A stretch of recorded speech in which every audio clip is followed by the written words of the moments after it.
listening to Radio Sputnik. Telling the untold.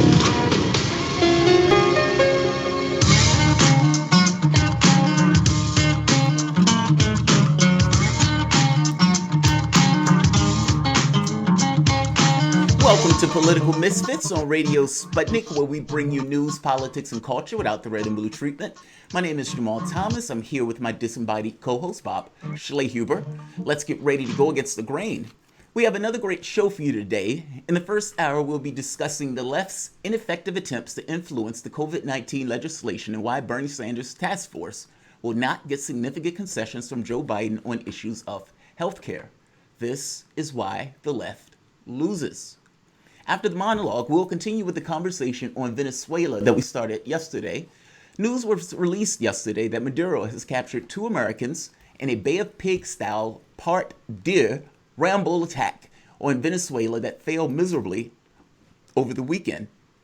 It involved speedboats. Speedboat makes everything more awesome.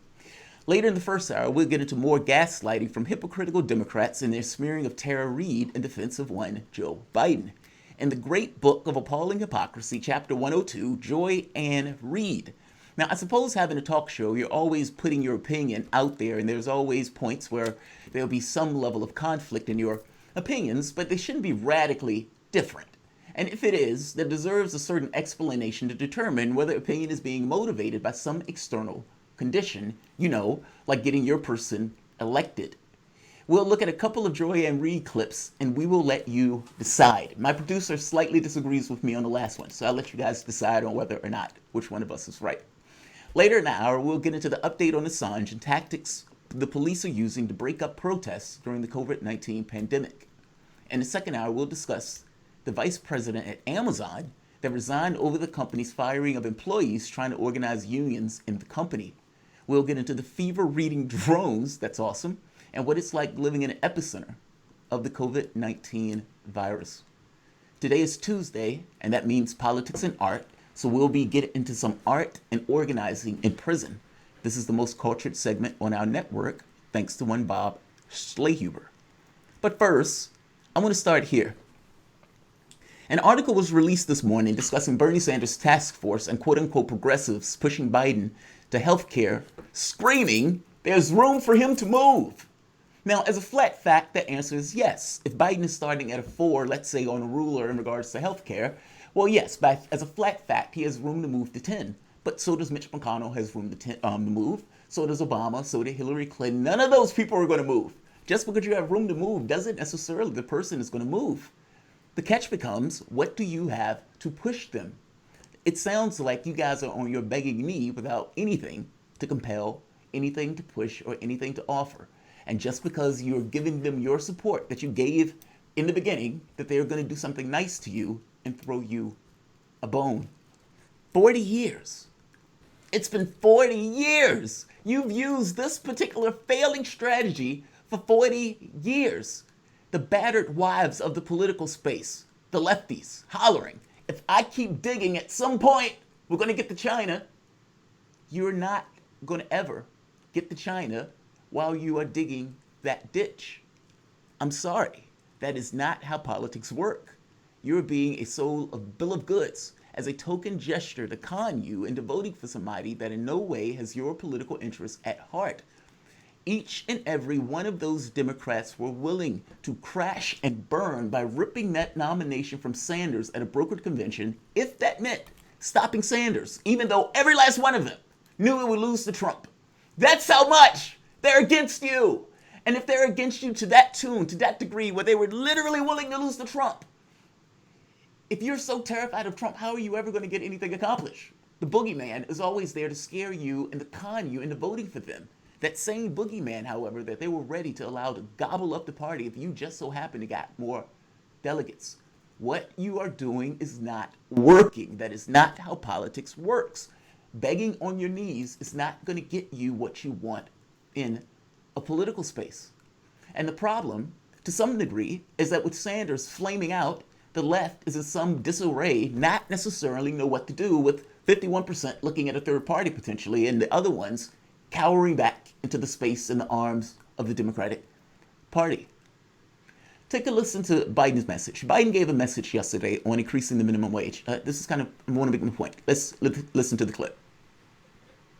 I want Donald Trump to look one of these essential workers in the eye, meat packers, delivery drivers, healthcare workers, grocery store clerks, and tell them they don't deserve a livable wage, paid sick leave. This is all about, as my dad would say, you see, Joey, a job's about a lot more than a paycheck. It's about your dignity. It's about being treated with respect, the recognition. These people put their health and lives at risk, so the rest of us could be safe and fed. Has to be made clear. What an empty clip. What an empty clip. Bernie Sanders has been going out there giving one clip day after day after day, giving very specific policy proposals about the things they want to do. Joe Biden, another empty clip. What about healthcare, Joe Biden? Do people also, who you say should deserve a living wage, whatever that means, do you also believe that those people deserve healthcare? Medicare for All was popular. It went up 9 points over the course of the COVID-19 virus. Even in the middle of a pandemic, you're still against individuals having healthcare. And by the way, the healthcare cost is eating into that livable wage that you are talking about in this particular video. Medicare for All will be the largest pay increase in a generation, literally. So if you're talking about helping those people, then this is where you need to go. Now, this is kind of my point. You won't hear that argument by lefties. You won't hear that argument by AOC or Bernie Sanders. You won't hear that argument by anybody in the Democratic Party.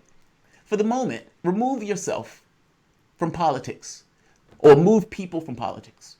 Think for yourself, if you were just sitting above it all of you in this kind of grand game chessboard, and imagine yourself as one of groups of millions of people that decided, we want Medicare for all. We want an expansion of Social Security. We want to get rid of student debt. We want $15 minimum wage, or at the very least a livable income if that's higher than $15.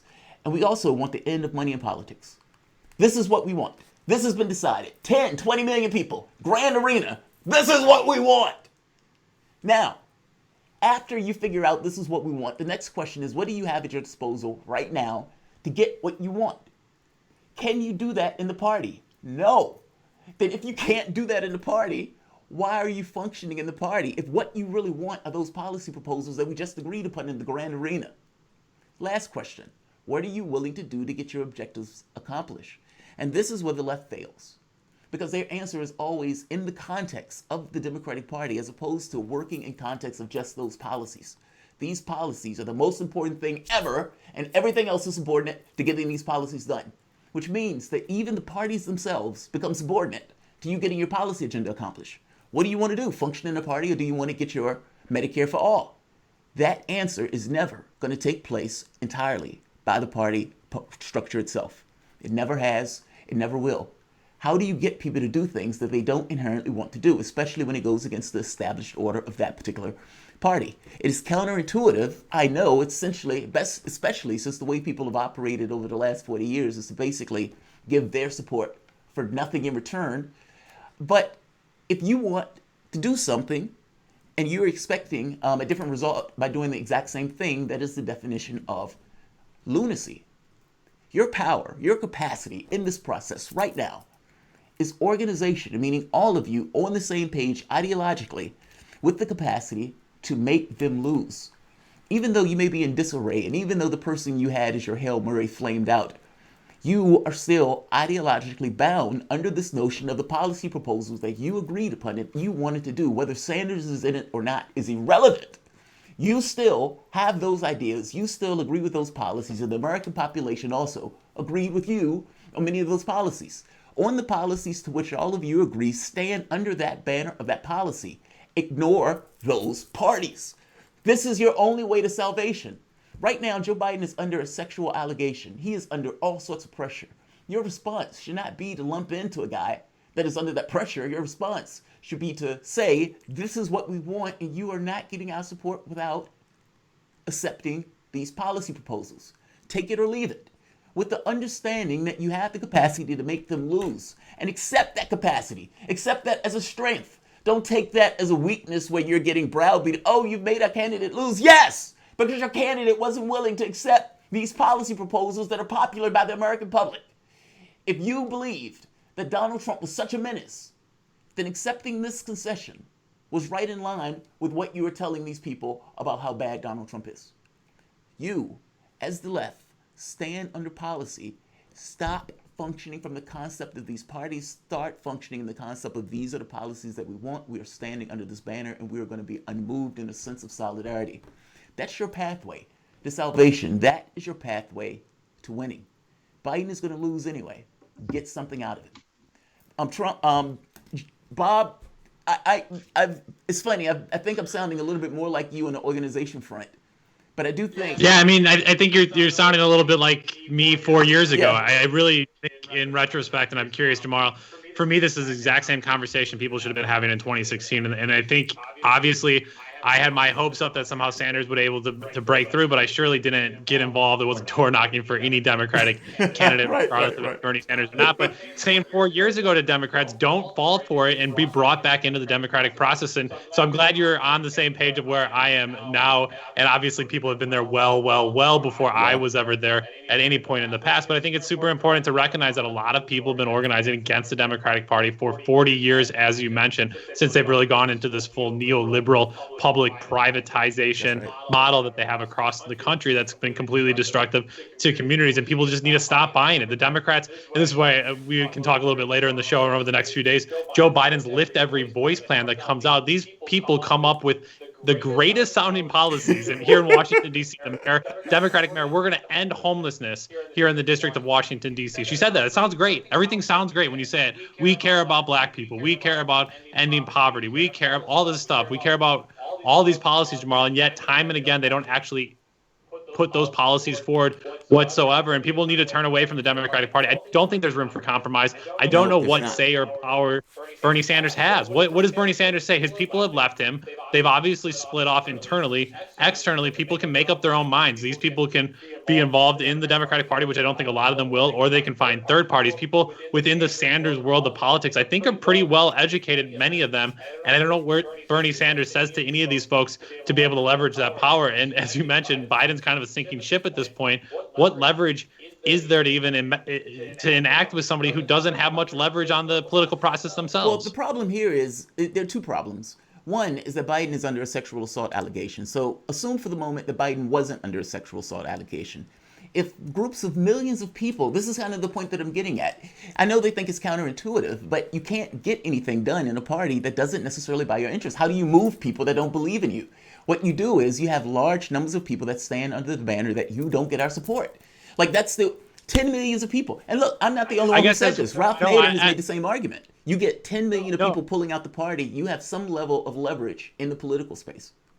I agree with you on that front. I guess my point being, I think he's mired by so many sexual allegations right now, and that he's mired by his own past and his own problems, that to actually then forcefully move him on policy. I think policy talk is such a distraction and so far removed from what the Democrats are thinking on a day-to-day basis, that this whole idea of pressure them on policy right now, I don't even think they're capable of taking in policy. I don't even think they're trying to write policy. I think it's all PR, it's all marketing, and it's all fundraising from billionaires. That's how they're spending their day. They're not trying to listen to the climate kids that are trying to save our planet. They're instead trying to raise more money. Tomorrow we can talk much more about all of that and more. We're here with you until 2 p.m. Eastern Standard Time. In the first hour of the show, we'll be talking about the latest decision in the extradition case against Julian Assange, more news from the bizarre attempted attacks against Venezuela, and the latest efforts to bury sexual assault claims against one Joe Biden. If that's not enough for you, Misfits, we have a second hour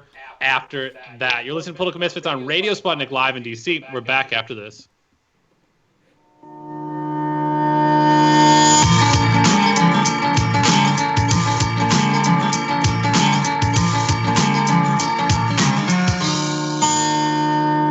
Look, up in the sky. It's a bird. It's a plane. It's a Tic Tac UFO, man. Just like the one the U.S. Navy caught on video in 2004, but only came clean about it last year. No, I'm pretty sure it was a bird. Whatever.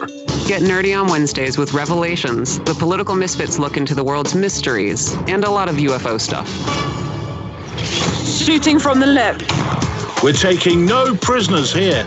Real opinions for real people. where we bring you people with controversial views, and instead of trying to catch them out, we actually let them expand on their views.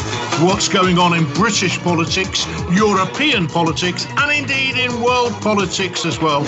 And wherever you are, whether you're a UKIP supporter, a Tory or Labour, everything is in turmoil. John Gaunt. Shooting from the lip.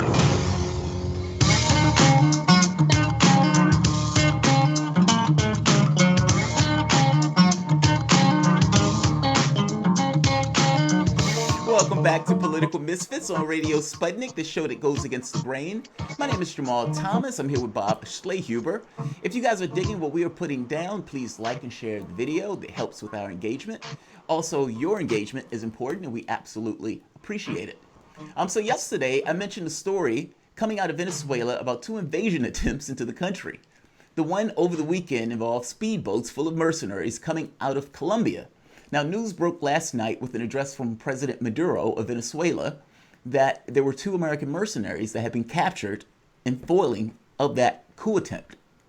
Jordan Gudrea, CEO of Silvercorp, told Washington Post that Americans were being held there, were acting in a larger operation involving 6 Venezuelans called Operation Gideon. The other members of the group were captured or killed on Sunday. We're joined by Kevin Zeese, co-director of Popular Resistance and one of the founders of the Venezuelan Assembly Protection Defense Collective. Kevin, how are you today? I'm doing great. Thanks for having me on. Absolutely. So, Kevin, this story is rather astonishing. Both of these guys are Green Berets and Special Forces who is most likely behind this? I mean, is there any U.S. involvement in this particular activity? There's no way this would happen without U.S. involvement. There were Special Forces people, as you mentioned, captured. There was an active DEA agent that was also captured. The training was going on in Colombia, the closest ally of the United States. The corporation involved was based in the United States and is led by a former Green Beret. They've bragged about having relationships with White House security and mentioned Keith Skiller, Trump's personal security guard. They have clear ties to the United States, and this is part of a long-time regime change operation. In fact, there's video of a contract from Silvercorp of Juan Guaido signing to pay for these attacks. There were 2 attacks in the last few days that were both stopped by the United States. 2 attempted incursions into the country with seriously armed weapons, ashes of weapons on the ground in Venezuela. And so Venezuela's thwarted them twice. Now, of course, the U.S. doesn't give up. But we expect the U.S. will keep trying, as the U.S. has been trying to remove the government since Hugo Chavez was elected in 1999, and since President Maduro took power after he died. And it was, of course, Juan Guaido, the U.S. puppet, pretending to be a president and being given hundreds of millions of dollars by the U.S. of money seized from Venezuela to pay for these kinds of activities. So, yes, the U.S. is heavily involved. This will not happen without the United States. So, from this politics and geopolitics standpoint, I look at the world kind of as a game board, because I don't necessarily think the people in power regard human beings when they're looking at what they want to do in geopolitical or economic interests, meaning when they're pushing and expanding their interests into other countries. How does Maduro withstand the pressure that's been put on him going back all the way to the Obama administration? I mean, Obama called Venezuela a natural threat or something, or a threat to the United States. How does he maintain power despite all of that pressure that's being applied to him by international forces? When I visited Venezuela twice in the last few years, my sense of the situation was U.S. attacks were uniting people around Maduro. He is getting more popular as he successfully stops kinds of attacks, as he successfully builds 3 million, more than 3 million social housing units that are given to the poorest Venezuelan families. Million housing units with 4 people in each house, 12 million people getting housing, population of 32 million. Provides a CLAP program, which is a food program, and a program of basic supplies for kitchens. Each month, 6 million families get those. 24 million Venezuelans getting the CLAP program. Again, about a population of 32 million. So the people see he is providing essential services even when under economic attack in the United States. So people are uniting around him. On the other hand, Juan Guaido has more friends in Colombia and in Florida and Washington, D.C. Has very little support in Venezuela. He's a joke in Venezuela.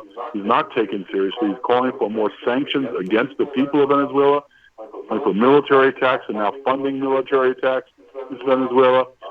So he has no political support. The opposition can't win elections because they are they put forward proposals that will hurt most Venezuelans. They represent one of the wealthiest Venezuelans. Can't win elections. Venezuela being a deep democracy, and it is a deep democracy. It is not a dictatorship. It was there for the election of President Maduro, and saw a very well-run democratic system. So we get a lot of misinformation here. It's not surprising Maduro is popular because he is screwing the people of Venezuela. The United States is trying to undermine them, and they're puppet Guaido in as a U.S.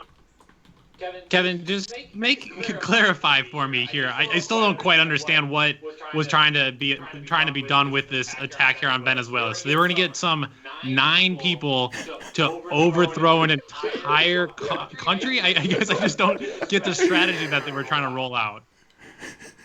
Well, what they were doing was sending. It was actually 30 people in two attempts over the weekend. But they're sending people in order to create a terrorist cell that will conduct terrorist activities to create chaos in Venezuela on top of the economic war the U.S. is fighting, and to commit assassinations against Venezuelan officials and social leaders. This has been exposed multiple times in documents that Venezuela has seized, and so this is something not reported in the United States, but it's common knowledge in Venezuela. This is the strategy. So these people were there to spark conflict, just as the U.S. has done in other countries, using people from extremist Muslim groups in various Middle Eastern countries to do the same thing. And it's important that you mentioned geopolitical politics in an earlier question. Venezuela is critical on that front because it is the number one, not only in oil, people know that, it's number one in gold, number one in civil reserves, number 5 in gas, and has vast quantities of minerals that are essential for electronics and for weapons, as well as vast quantities of clean water, which is becoming an essential resource in our polluted world. So Venezuela has lots of resources that the U.S. and Western countries want to continue to fund their capitalist societies and their war machine. On top of that, Venezuela has stood up to the United States for more than 20 years now. The U.S. has been trying to take back Venezuela. It had controlled Venezuela for most of last century, had taken the oil profits for U.S. oil companies and kept the people in Venezuela starved. They took back power in 1999, and the U.S. has been trying to take power back since then. Venezuela has succeeded in saying no. That is something the U.S. cannot allow. If countries start saying no to the United States, ending our regime change, economic warfare, military threats, that is a major defeat for the United States. So from geopolitical sense, it's big. On top of that, Russia and China are allied with Venezuela. So an attack on Venezuela can become an attack on Russia and China, while Colombia and Brazil are allied with Venezuela, with the United States. So we have a regional war and a big potential geopolitical battleground. So this is a very important conflict, and Venezuela stopping the U.S. is very significant for all of Latin America and for the world. You know, it's also one of those items, like you said, for the geopolitical space of this. It goes beyond just the resources. It goes to this notion of control, meaning whoever is in the White House, black, white, gay, straight, or whatever, is endowed with this almost exceptional quality where they look at the world as their dominion of sorts. And they pick up on the policies of the previous administration, whether they're Democrats or Republicans. So this notion that Democrats and Republicans are somehow different in foreign policy, not so much. They just piggyback off of the last one. So Trump piggybacks off Obama's policies going against Venezuela. I guess my point is, this is not just economic, correct? This is also somewhat of an ideological thing where these guys try to take control of these various countries and the leaders of these countries, be it Ecuador, be it Honduras, or for that matter, be it Bolivia. That's right. This is really part of the fall of U.S. empire, the end of dollar hegemony. And as this corona crisis escalates, as the economic collapse escalates, Donald Trump is going to need to change the topic. He's trying to blame China, which has no basis in fact, and he's trying to change the topic to these military conflicts with Iran and with Venezuela. But the reality is this is part of a long-term downward spiral of U.S. empire. The first sanctions actually began with George Bush. President Obama escalated them by declaring Venezuela a national security threat, and Trump has built on top of that by declaring Guaido the president. So this is a long-term foreign policy of the United States, really going back before Chavez when the U.S. controlled Venezuela, but since Chavez trying to remove him from power. And the U.S. being unable to do so strengthens the views of people around the world who are under the domination of the United States, especially in Latin America. If Venezuela continues to defeat the United States, this is a sign to the rest of the world that the U.S. is not invincible. The U.S. can be defeated. People can have their independence. People can be in sovereign nations. They can create a government that supports the needs of the people and not the needs of the wealthy. That's what this is a big, really, Venezuela is a big part of this bigger issue of U.S. empire and the dominance of neoliberal capitalism. Yeah, Kevin, talk a little bit more about the D.C. consensus around U.S. imperialism. You're somebody that fought on the front lines against U.S. imperialism, and as we mentioned, you're one of the founders of the Venezuelan Embassy Protection Defense Collective. Talk to us a little bit about the depths of the organization that goes into protecting U.S. imperialism. I mean, it's the media, it's the think tanks, it's the wealthy folks that are in exile who have millions of dollars in banks and run corporations. Who are all the forces that are working to uphold the current doctrine towards Latin America here in the United States? And it's not just Latin America, it's also the Middle East and in Africa. This is a broad consensus in Washington, D.C. We have two political parties who are both funded by Wall Street, both funded by the military-industrial complex, the energy industry, and others who profit from this kind of long-term U.S. economic dominance, which you could call imperialism. So people are profiting from this. The vast military-industrial complex, $1 billion in Pentagon spending is justified by this. The vast oil wealth is justified by this. And even with Bolivia, you're talking about resources that, and in Venezuela, you're talking about resources that are essential for the future of energy, electronics, for electric cars, for weapons, as well as for the new space, outer space force that Trump is pushing, as Ronald Reagan pushed way back in the 1980s. These are long-term U.S. policies. U.S. has been a secret empire from the people of the United States. On the world, everyone knows the U.S. is an empire. We have 800 military bases and many more outposts, probably 12 to 1,300 outposts and military bases around the world. Our paramilitary forces are in more than 80 countries. The world sees the U.S. as an empire, but the United States, it's a secret empire. It's only been in recent years people start to talk about U.S. empire, and that's because U.S. empire is failing. Seen this with other empires. For example, France was a long-time empire to its people. When it started to fail, people started to talk about it. What's going on with this foreign policy? In the United States, the empire economy has been hurting the people of the United States for years because we have to seize the transnational corporations, which means that jobs were sent overseas where they could get cheap, virtually slave labor, where they could get cheap resources. And so that has has hollowed out the U.S. economy. So people in the United States are hurt by the empire economy.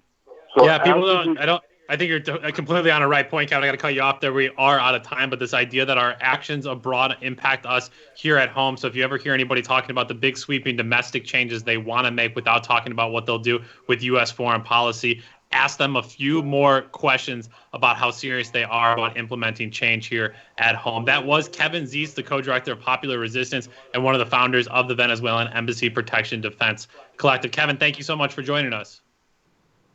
Happy to be on. Thanks a lot. Bye-bye. Great. Yep, thank you. With that, we'll take a break before we come back with the embarrassing efforts by liberals to wiggle away from the past Kavanaugh critiques now that their boy Joe Biden is in similar waters. You're listening to Political Misfits on Radio Sputnik Live in D.C. We're back after this.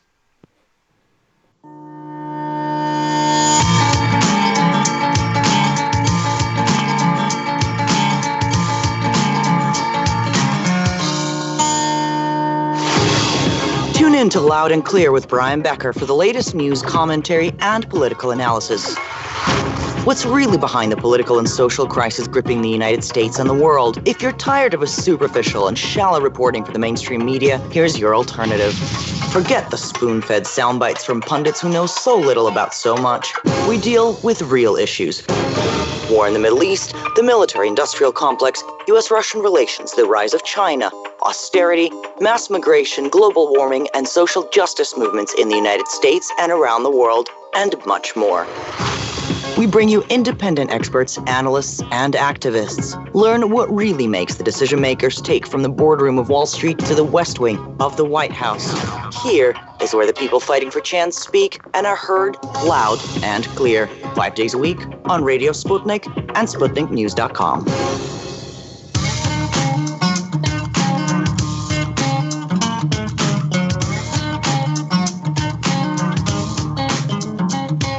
Welcome back to Political Misfits on Radio Sputnik, where we bring you news, politics, and culture without the red and blue treatment. My name is Jamal Thomas. I'm here with my co-host, Bob Schlehuber. If you guys dig what we are putting down, please feel free to give us a like. Also, give us a share. Also, definitely feel free to call in to discuss whatever we've been talking about or whatever is on your mind. The number is 202-521-1320. That's 202-521-1320. So with the entire Democratic Party lining up behind one Joe Biden screaming, "I believe Joe," the new strategy is to say that Obama has vetted Joe Biden. And because Obama vetted Joe Biden and I trust Obama, I also, by definition, trust Joe Biden. Now, I have proven that the man that they're saying that they trust is a brazen, habitual liar that got dropped out of the other campaign back in the 80s because he was lying about civil rights and lying about his education and also pleasurizing speeches.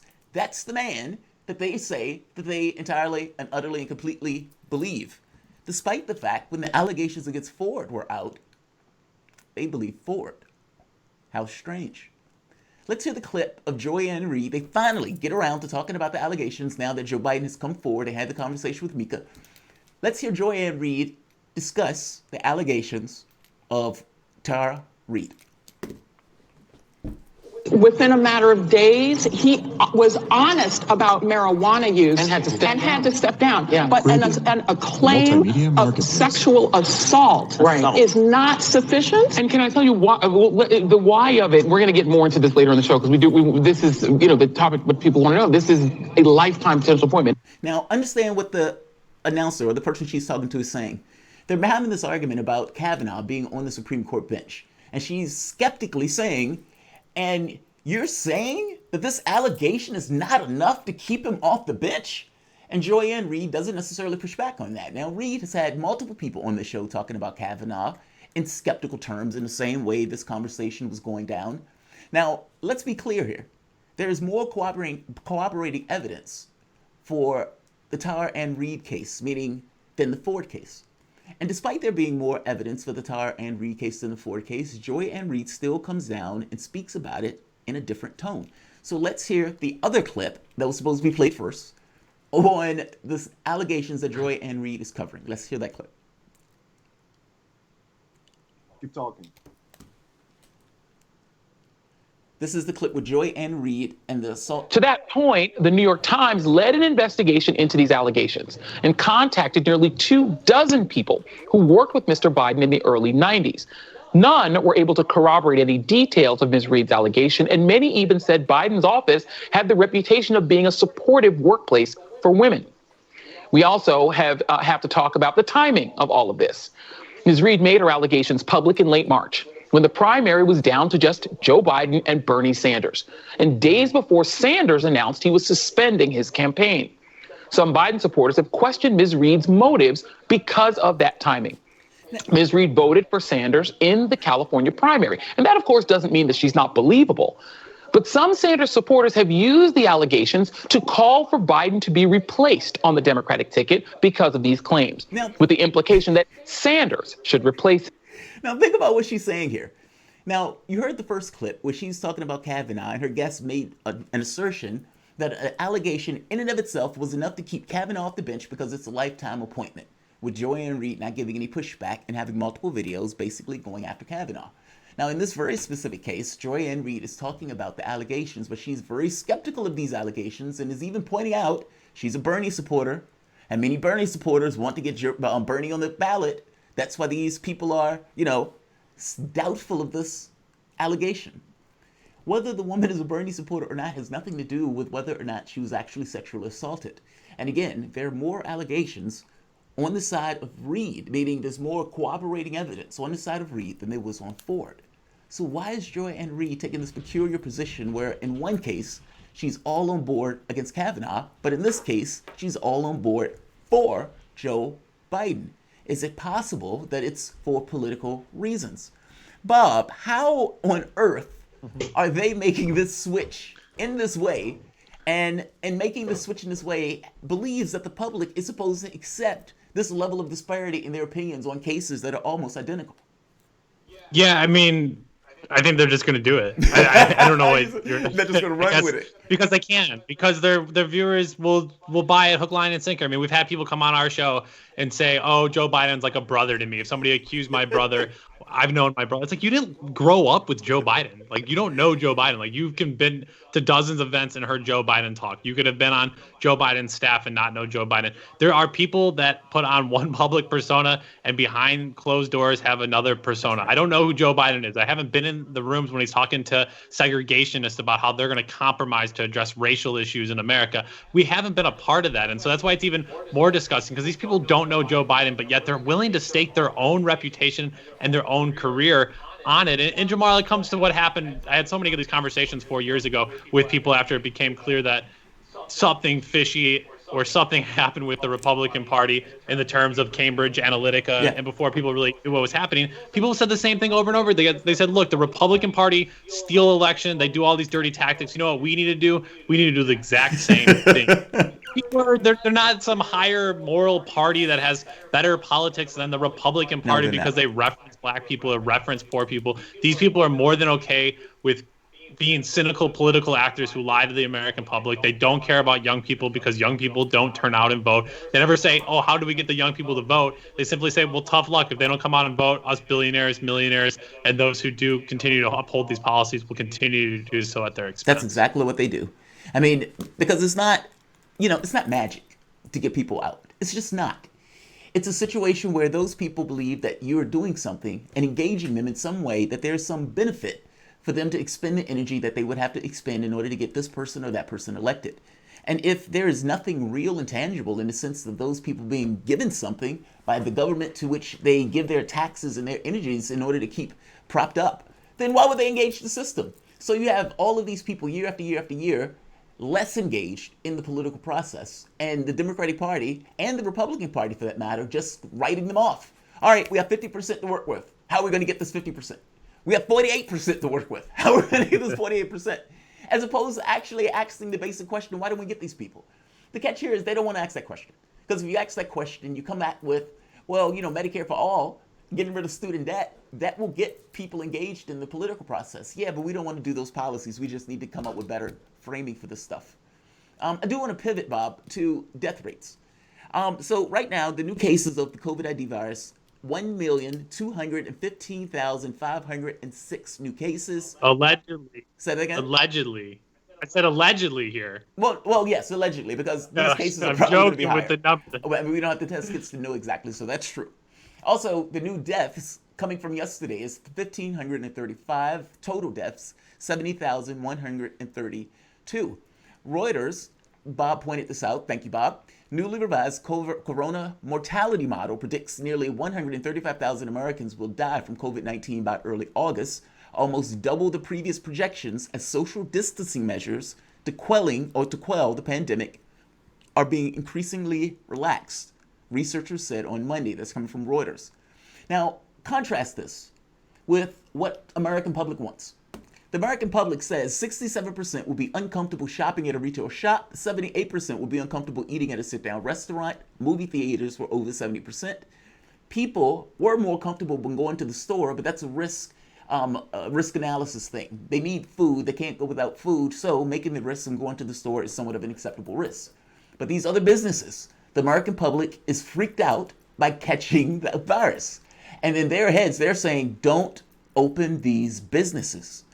Now, Bob, the Republican Party and the Democratic Party don't believe that the Democratic Party is not on board for this. They are paid by the same owner class. If you notice, they haven't necessarily been putting out a huge number of policies to push back on this stuff. They acquiesce and accept.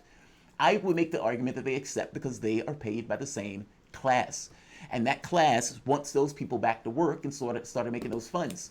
Now, whether or not people die or not, Republicans have been making the argument that, look, some people are going to die in this process of getting the economy started. It's an acceptable risk because it's not me. That's why it's an acceptable risk. And now all of these people are going back to work. Many people will die based on the metrics, and I don't know why the metrics would be wrong. Bob, how on earth are they going to square this?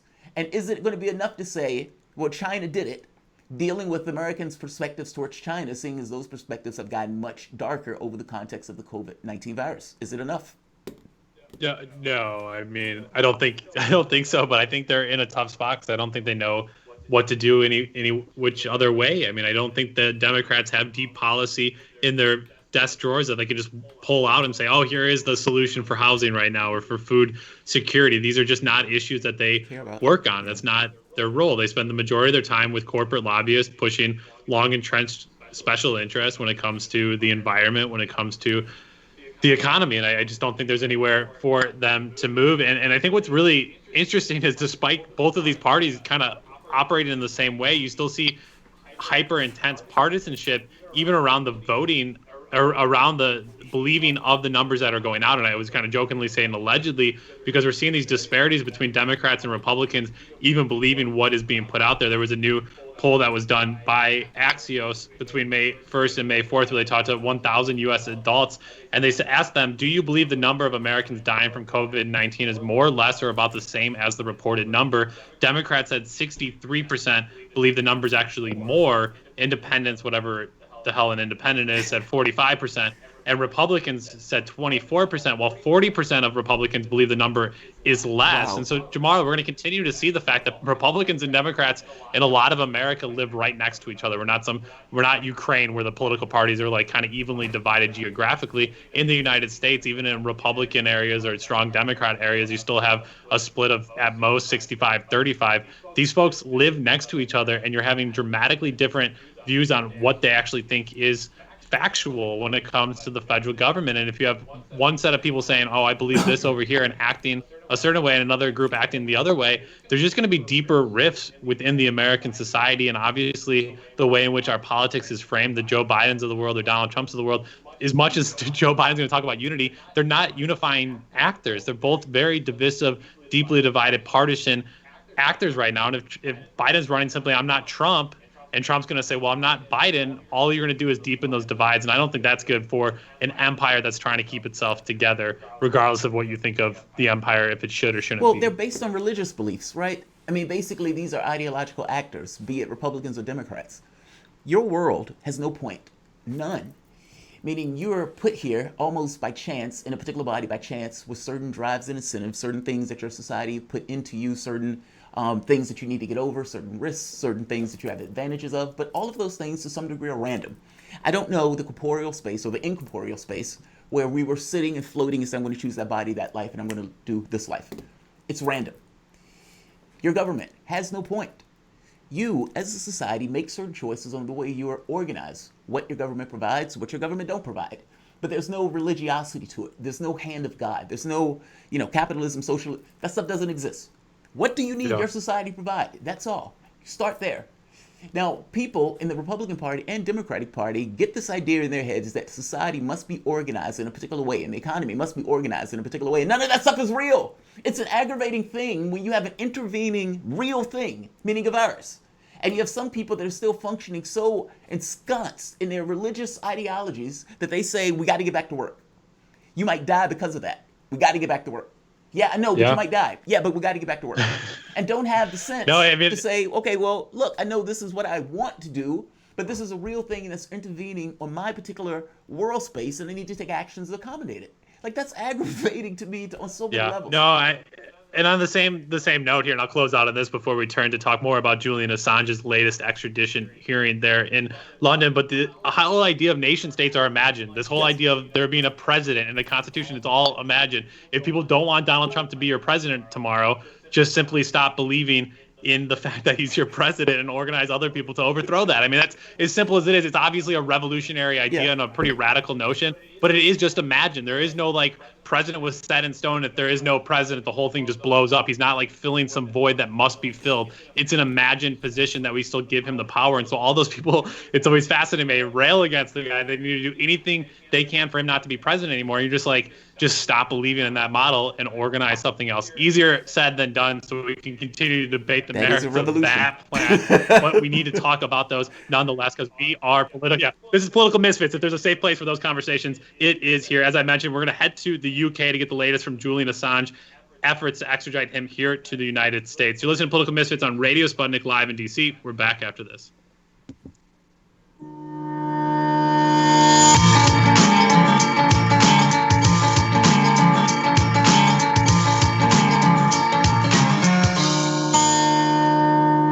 By Any Means Necessary is your guide to the movement and efforts shaping the world around us, from mass incarceration.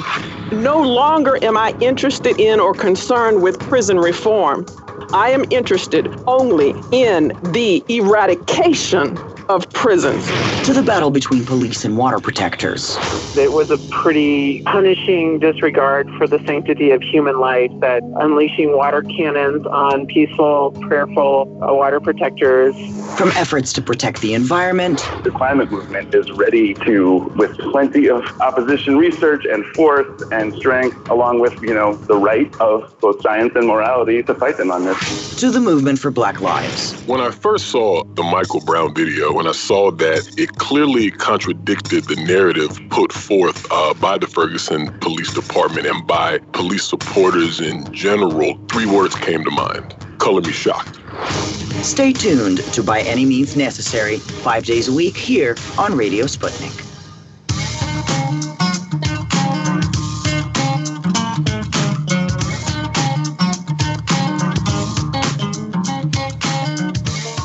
Welcome back to Political Misfits on Radio Sputnik, where we bring you news, politics, and culture without the red and blue treatment. I'm Bob Schleichuber here with Jamarl Thomas, kind of, sort of. We still are bringing you live shows, though Jamarl and I are at home. A big shout out to our engineer team for keeping us live on the radio. We turn our attention now, though, to London, where a judge has agreed to delay Julian Assange's extradition hearing until September 7th. Julian Assange's lawyers had submitted a petition to delay the hearing, originally scheduled to resume on May 18th, because of the difficulties of consulting with Assange and having him appear either in the courtroom or by video link because of unsafe conditions at Belmarsh Prison's video room. We're joined by Mohammed Almazi, a journalist and contributor to numerous outlets, including The Canary, The Intergnum.net, and Sputnik International. Mohammed, welcome back to Political Misfits.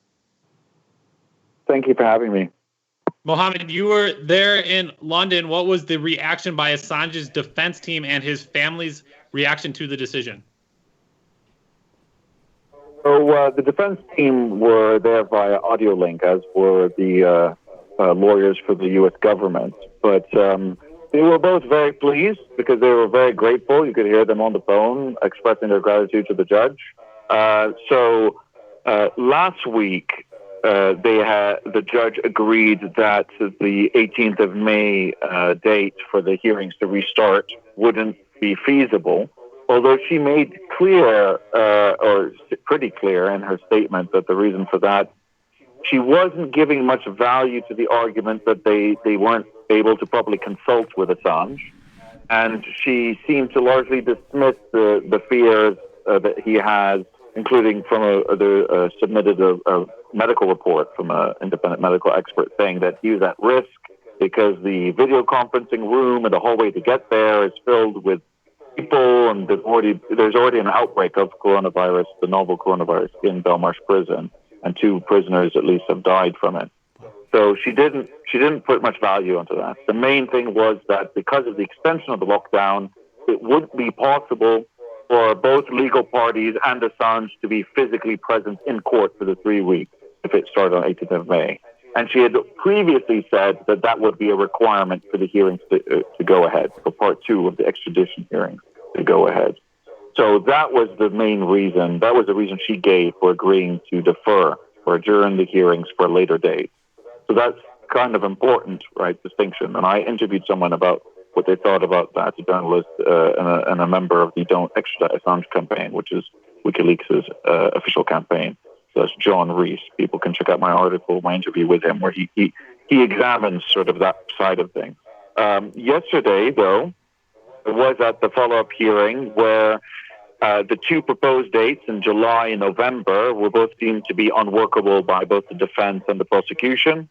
And it had been proposed to the judge that perhaps she think about finding a different court building that could host the 3 weeks. And she admitted that until she received that email from one of the lawyers, that's from the defense team, she hadn't considered that option. She said that actually, since she received that email, there was promise that they would be able to find a separate court building that could host the hearings. And so they've all agreed that that's the way to go, that it should be scheduled for the 7th of September, as you noted. However, she did say, right before the hearing was over, that it wouldn't necessarily be held in London. They would be looking at Crown Courts even outside of London. What concerning, since the whole point of picking Belmarsh Magistrates Court to begin with was, she argued, more space for press and public to sit. She said it was important that press and public had access to the case.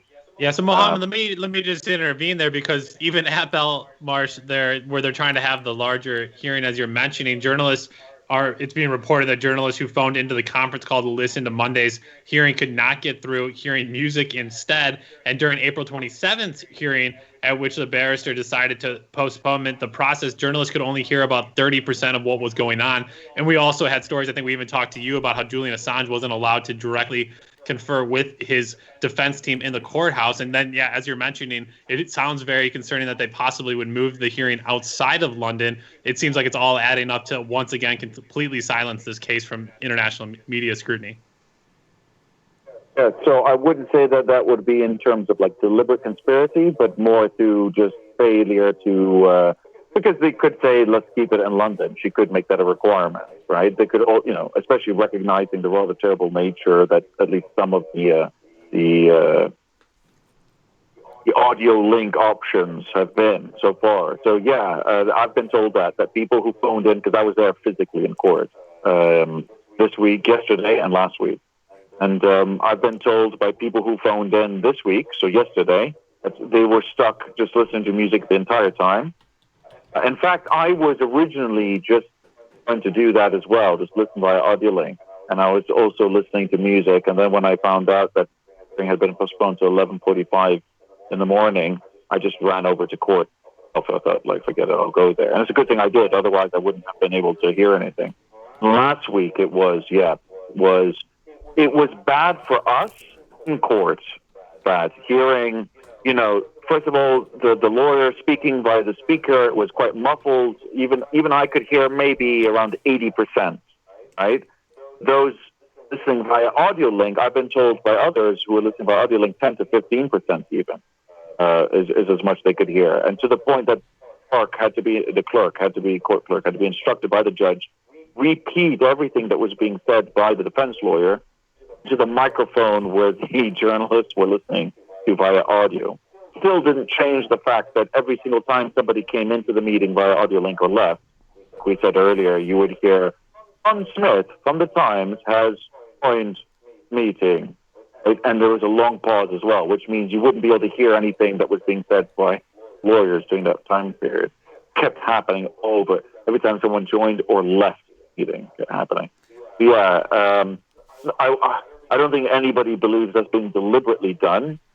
People can't have proper access. It's just one of the great many things that has just frustrated the ability for proper access between, judges, the lawyers, and press, and all the rest of it. Mohammed, so hopefully, so a question on that part. You were saying that all of these journalists are there and listening to the case. Are there any, friendly journalists in regards to Assange? I mean, basically, many of the stories that Assange broke, those journalists used and those journalists ran with and made profit on. and beyond making profit on, they were able to write stories based on the things that he exposed. Everything that he's exposed has been true. So do they not see how an attack on Assange is to some degree an attack on themselves? And when they're writing these stories, what tenor are most of these guys taking? Some journalists certainly seem to be able to see that, and that seems to have improved over the last few months. So I think we saw when the substantive extradition hearings began in February at Belmarsh Magistrates Court, we saw representatives from I think was it Journalists Without Borders, RSF, right, and others who were there speaking. The National Union of Journalists now has come out pretty strongly against the extradition. Once it became clear, once the full indictment came out, you still see rubbish reporting in, say, like Daily Beast and other outlets, mainstream outlets, or articles where there'll still be caveats, unnecessary preambles and caveats, right? The kinds of things that you wouldn't see if they're, referring to Tony Blair. They wouldn't say, Tony Blair, I'm sorry, I intruded. Keep going, I'm sorry. No, please. That's exactly right. And that's the thing. It's important for people to know. Like, Assange hasn't been convicted of anything other than like skipping bail, right? And yet the level of visos and preambles and disclaimers that many establishment or mainstream outlets feel the need to, like, I don't think much of Julian Assange, however. Is that necessary? Yeah. No, Mohammed, it also sounded like the other unnecessary thing there was how some journalists were treated that were trying to cover the court case itself. Tell us a little bit more about the heavy-handed nature in which the police were there pushing protesters and journalists like yourself off the front lines. Right. So if people want to see more, they can go to my Twitter handle and see the pictures. And I think I've tweeted out one video, and some others have tweeted out videos that I've shared. But I have never seen that level of police presence outside of Westminster Magistrates Court. Right? I'm not saying it's never happened, but I've never seen it. And I've covered every single extradition hearing for Assange. Never seen it during an Assange case. Not last week. Yesterday, there's a gaggle of police, all manner of different police who were there. Waiting outside. When I came outside, one journalist, who was one of the video journalists, had told me that protesters who were easily 10 meters apart from each other, so not the 2 meters that's required, but 10 meters, right, with some signs, supporters of Assange, were explicitly threatened by the police. He said at first they were polite, police, as they are trained to be here, and then that proceeded to being threatened with arrest if they didn't go home. When I was told that, I went then and asked the police officer, and I filmed asking him. I said, did official Metropolitan Police Service policy that protest is not a legitimate reason to be outside of the house? And they explicitly refused to answer. Soon after that, and people had come outside of courts just to hold a banner and say, free Julian Assange. Less than 30 seconds later, the police moved in to start telling everybody they've got to leave. At which point, I'm filming, and I've got my press card around my neck. And it's important to note that the National Police Chiefs Council has explicitly stated, and there's a document, they state this, that journalists are key workers, which means, and it says that journalists are permitted to be outside reporting the news, including how COVID-19 is being implemented, rules are being implemented, et cetera, right? Yeah. So that is the NPCC to all the police departments. Notwithstanding that, I had cops coming to me when I was trying to interview somebody, and then when I myself was being interviewed, it was going to be a 1-minute interview, literally, like what happened in court today. And this person kept coming quite aggressively, saying, okay, you've got to go, you need to go home now, you're done. And I was like, look, we'll press, like, we're going to do a quick interview, and then we're going to leave. And he's like, Mohammed, I totally hear you, and it's absolutely disgusting to see the journalists in this time be pushed back by police who should be practicing social distancing themselves. Unfortunately, we are out of time. Mohammed Almazi, the journalist, thank you so much for updating us here. Well, with that, we're out of time with our first hour on Political Misfits. After the break, we talk about a VP of Amazon quitting due to the company's labor practices, and we have our weekly Politics of Art segment looking at America's federal prison population. All of that and more. You're listening to Political Misfits live in D.C. We're back after this.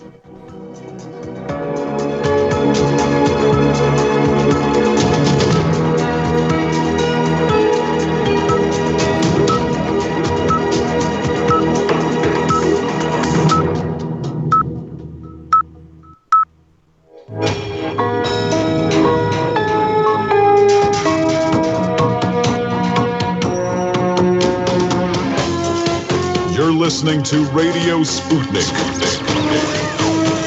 telling the untold.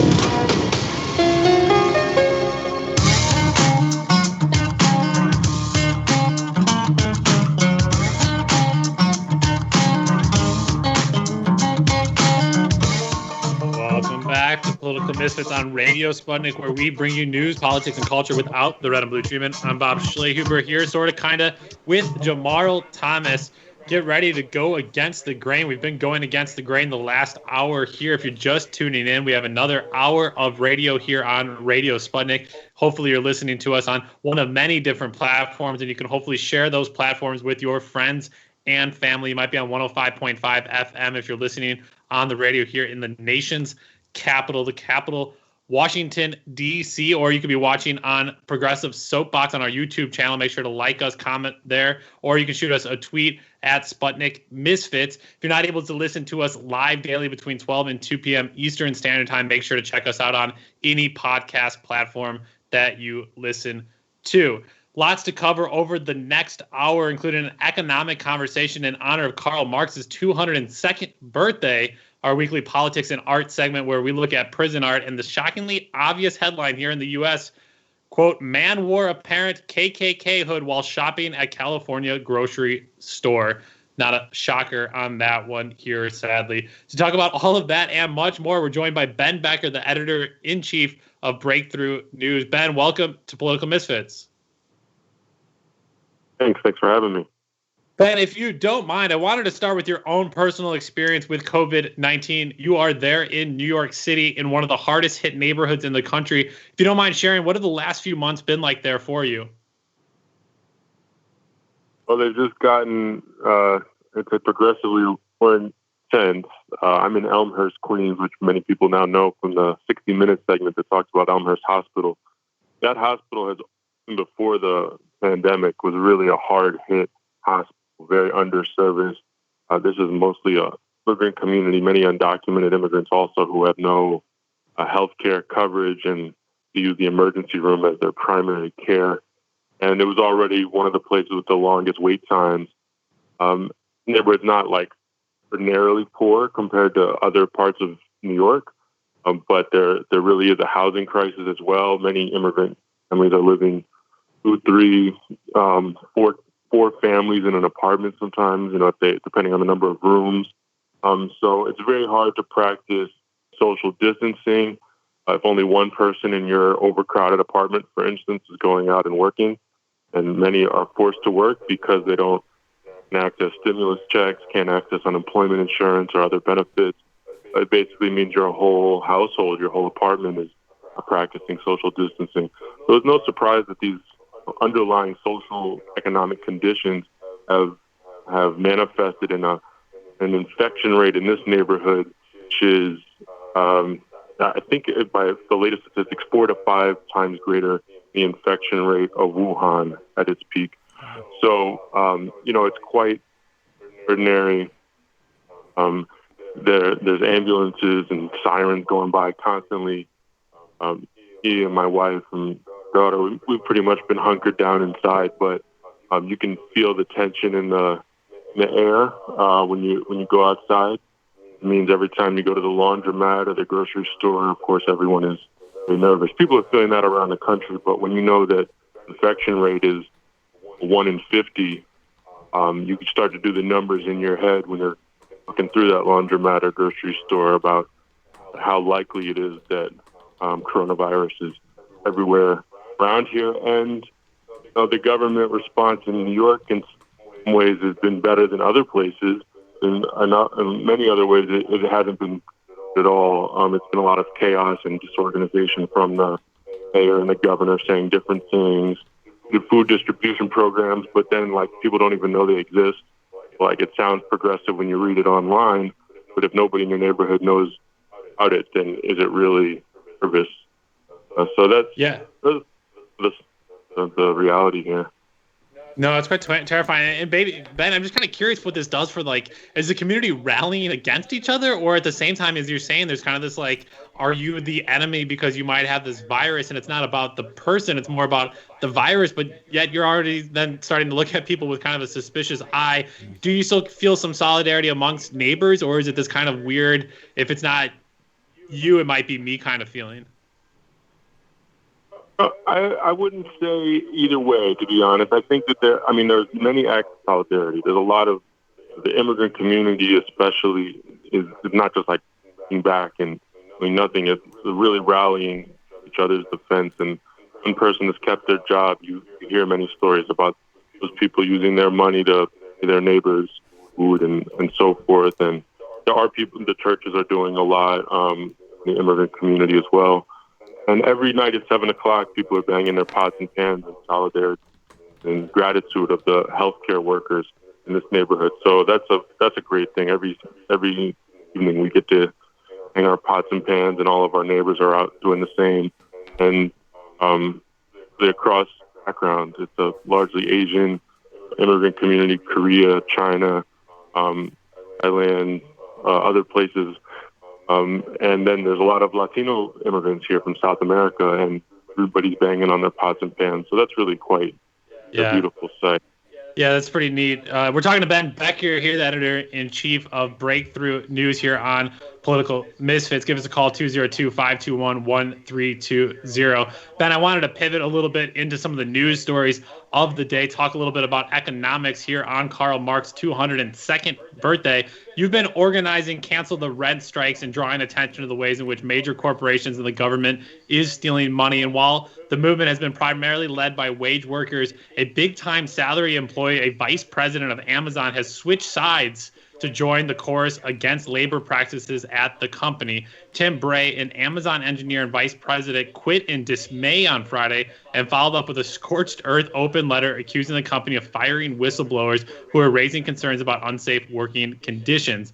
In the letter titled By Amazon, Tim Bray chronicled how employees who circulated a petition demanding coronavirus-related workplace protections were given the axe. In particular, Bray claimed 2 organizers were fired on the spot April 10th after sending out an email announcing a video call which had been set up for April 16th to discuss the workplace conditions. In the letter, Bray writes, "The justifications from the company were laughable. It was clear to any reasonable observer that they were turfed for whistleblowing." Bray listed 6 of the employees who were let go and accused the company of racial and gender discrimination over their dismissals. Bray went on to write, "I'm sure it's a coincidence that every one of them is a person of color, a woman, or both, right?" Ben, you are someone who have been around movements. There is a process to building them and how they grow. It seems like the longer the pandemic carries on, more people will be active against the system. And here, maybe we have somebody, maybe the first person jumping from the bourgeois to join the proletariats.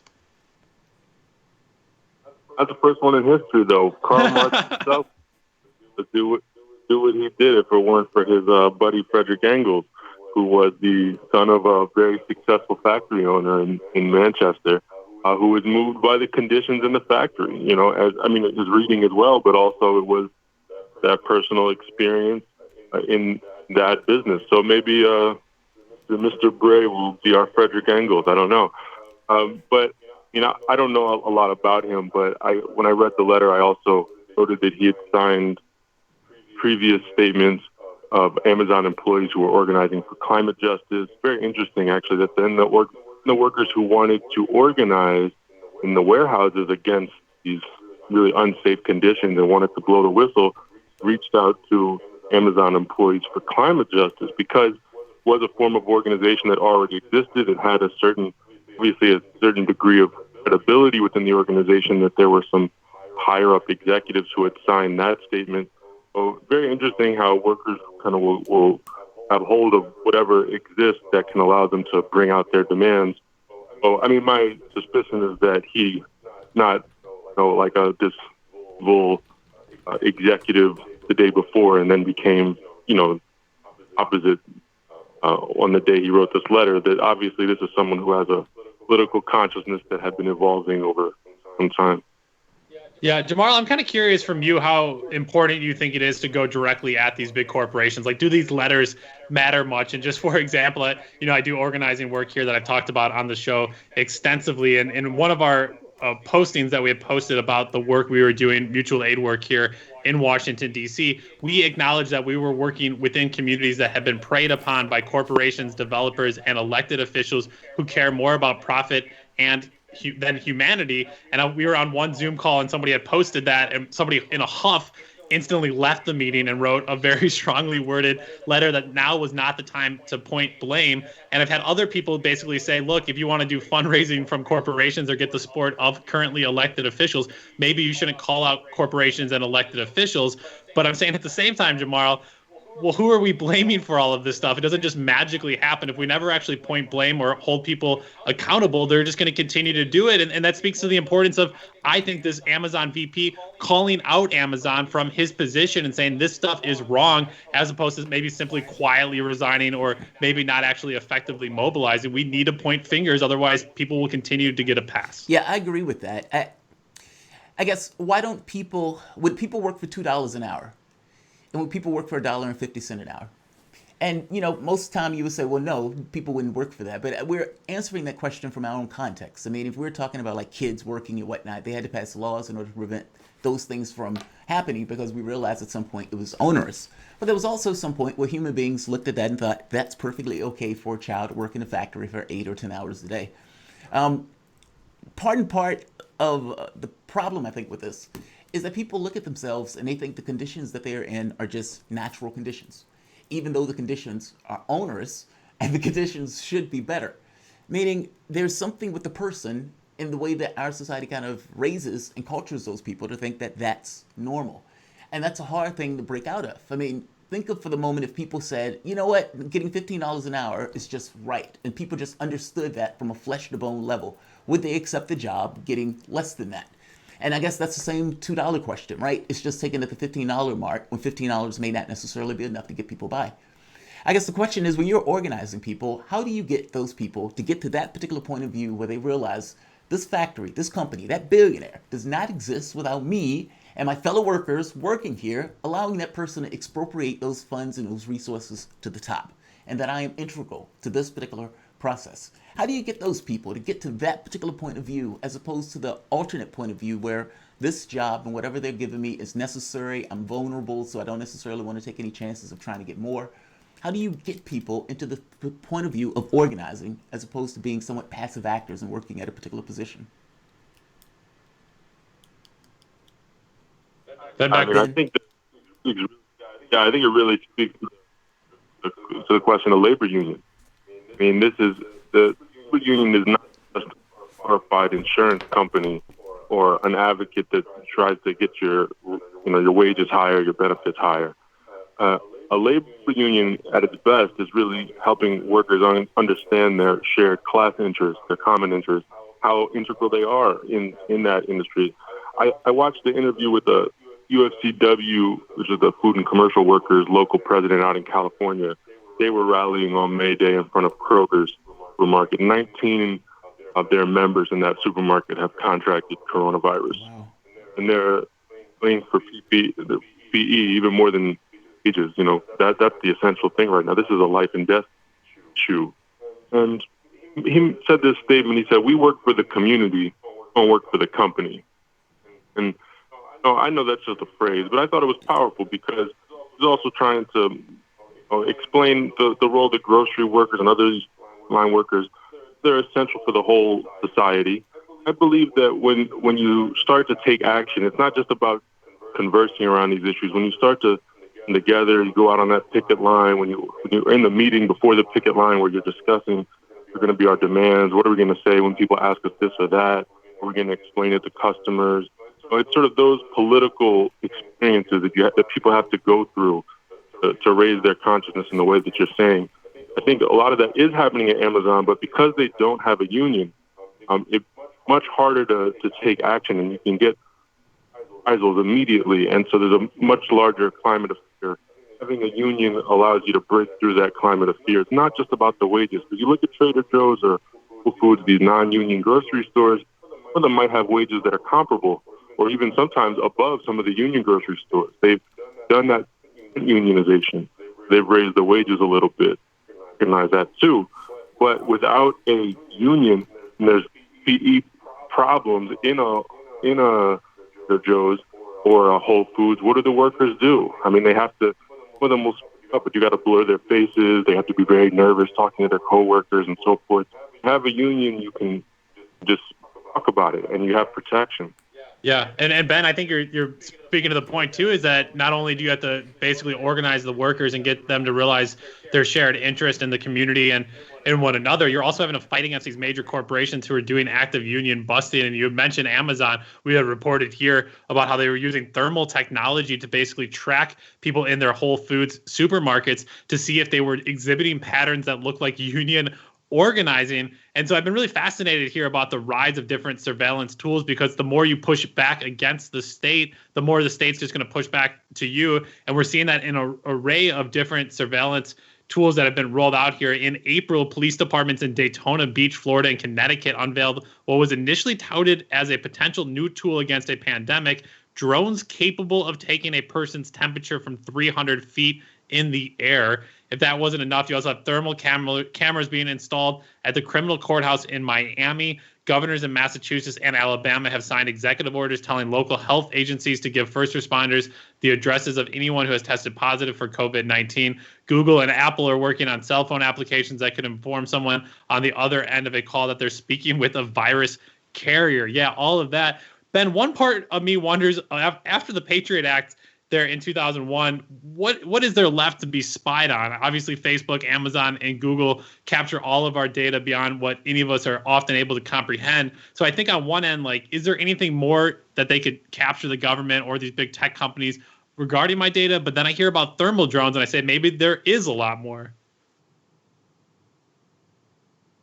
Yeah, I mean, who knows where this thing, what's under development? It's just, you know, some of this stuff can be rolled out so quickly. What does that mean? How long has it been trying to create these thermal temperature drones? I mean, nuts.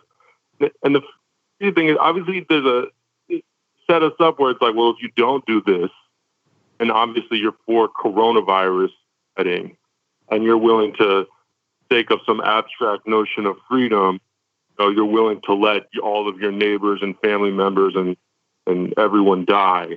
You haven't accepted this surveillance. And I think that put us in that kind of Austrian bargain, so to speak, when in fact, why don't they just have a lot more testing? You know, why don't they have a lot more health care? I mean, inventing drones to take the temperature from 300 feet, why don't they just have a lot more health care so that people can get tested, get checkups as needed?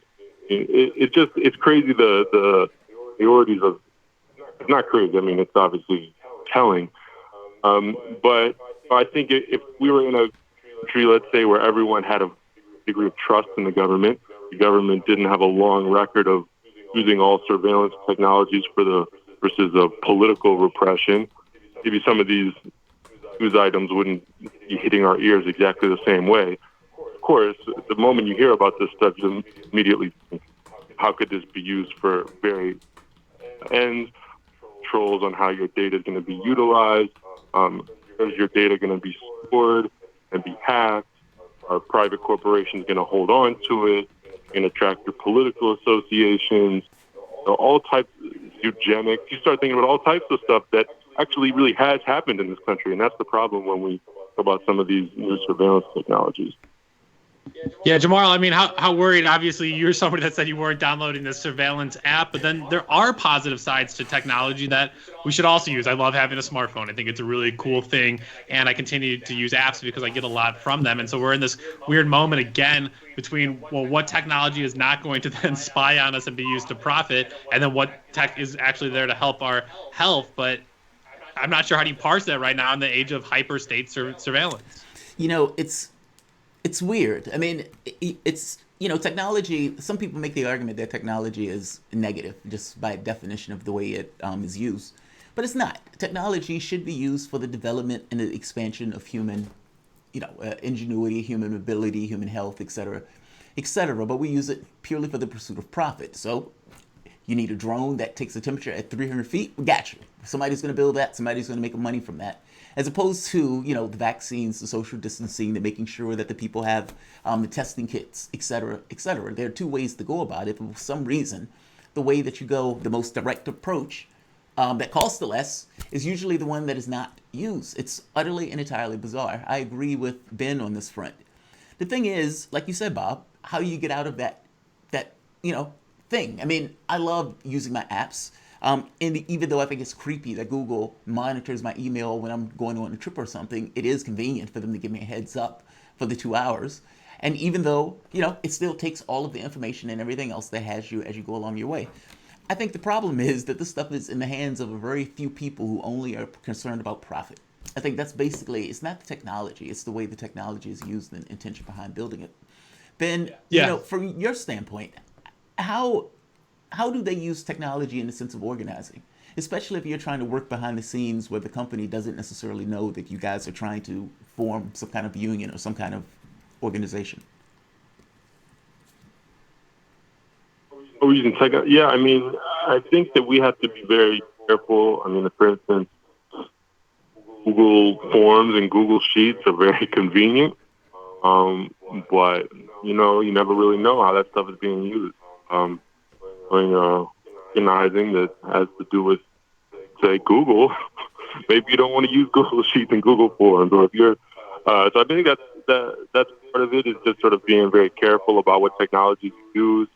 I think people should definitely read Edward Snowden's book, how sophisticated these tools are and how these private corporations are really extensions of the national security agencies, how much sharing there is back and forth, how pervasive it is. You really do have to familiarize yourself with technologies that are a little bit more secure. But our philosophy is really there is no such thing as full digital security. There's no such thing as full encryption. There's some tools like Tor or Signal that are a little bit better. You really gotta talk to people face to face. That makes it very hard right now during the lockdown. I think that a lot of people are dealing with that. Like, look at Zoom. I mean, a lot of people using Zoom to organize, but we realize how easily infiltrated Zoom is as a company. A lot of these things are intellectual property rights, and the code behind them is very opaque. So it's hard to see how much data is leaking out the different software. And, I think we really need a whole different infrastructure. A lot of these digital sort of monopolies and these things that are being utilized every day should be seen as public utilities and should be regulated as such and should be transparent as such. I think that's one sort of view forward. It doesn't directly solve it because, as we know, even public utilities become with corruption because they're still, like the government is as corrupt in the private corporations. Yeah, no, Ben, I wanted just to take our last few minutes here as we look for alternative ways to which organize our society as we watch it crumble in many different ways. Our good friend Jamarl Thomas, a political misfit at heart, had watched his dreams die here with the Sanders campaign. And so we've been flipping through all the different third parties. We're basically putting out advertisements, trying to pull us in, us political misfits. We took some time yesterday to look at Justin Amash potentially running as a libertarian. You have Jesse the Body Ventura possibly running at the Green Party ticket. Neither of those two parties yet have their political ticket lined up, but you are a member of the Party for Socialism and Liberation, and the party PSL there does have a presidential and vice presidential ticket already set. I was hoping, Ben, you could tell us a little bit more about the Gloria La Riva Leonard Peltier ticket. Sure, and I apologize for the sirens outside if you can hear them. This is what you get for interviewing someone in Elmhurst. But Gloria La Riva is a lifetime, long activist for workers' rights. She's a union activist for immigrant rights, against the wars, all the wars you can think of in the last 40 years. Gloria La Riva's been out there leading, organizing marches against them. And her vice presidential nominee is Leonard Peltier, who's a political prisoner, native leader, false imprisoned for decades now.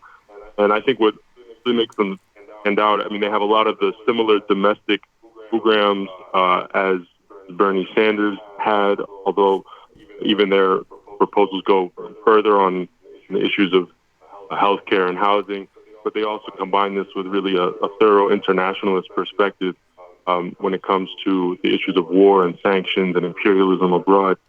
And, I think that a lot of elections are about personalities and about individuals, and that's really unfortunate. It should really be about how does a candidate position themselves in relation to the movements for justice. I think what makes that PSL campaign stand out is that these are organizers and activists who are using the electoral campaign not because they really are expecting to be elected, to bring out the demands, slogans of the different social movements, to have them coalesce and see themselves as united, really lift up those voices, and that these are people who are there regardless of what happens on election day, the day after election day, the day before election day, they're still out there organizing.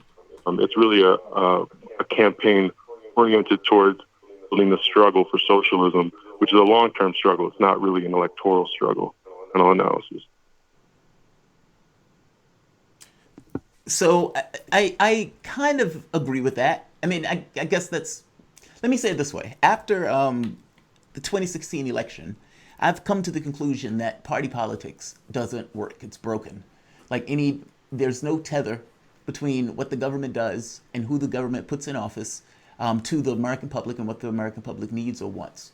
Which means that trying to get anything done through the political process, whether it's through PSL, whether it's through the Green Party, whether it's through Democrats, Republicans, is somewhat of a fool's errand.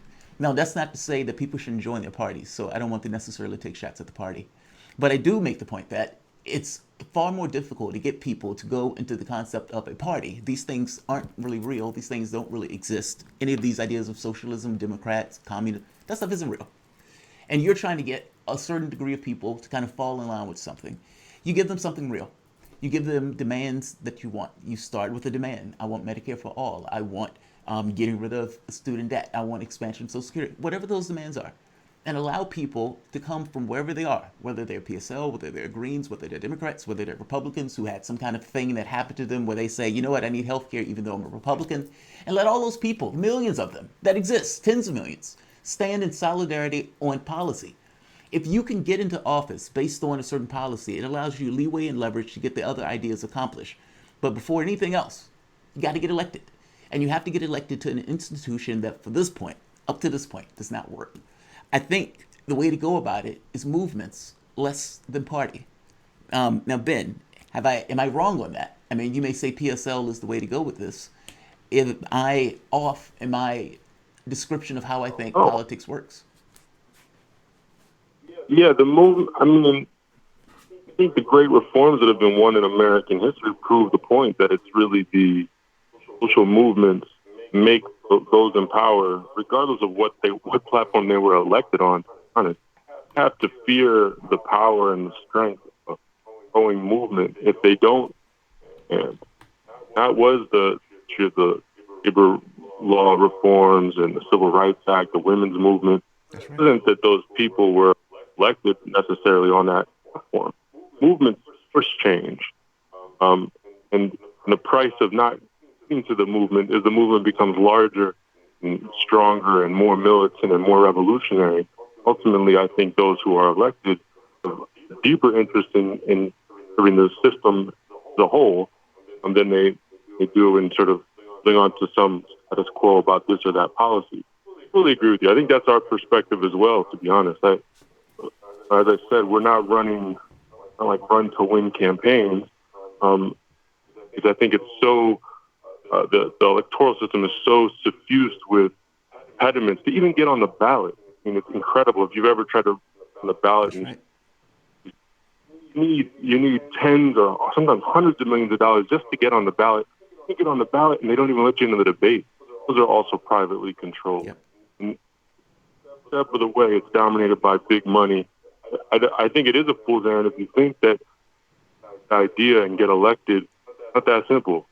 You have to really have already made your peace with the power structure to even be in that position to be able to win. So I think the point is that people have their attention on the election.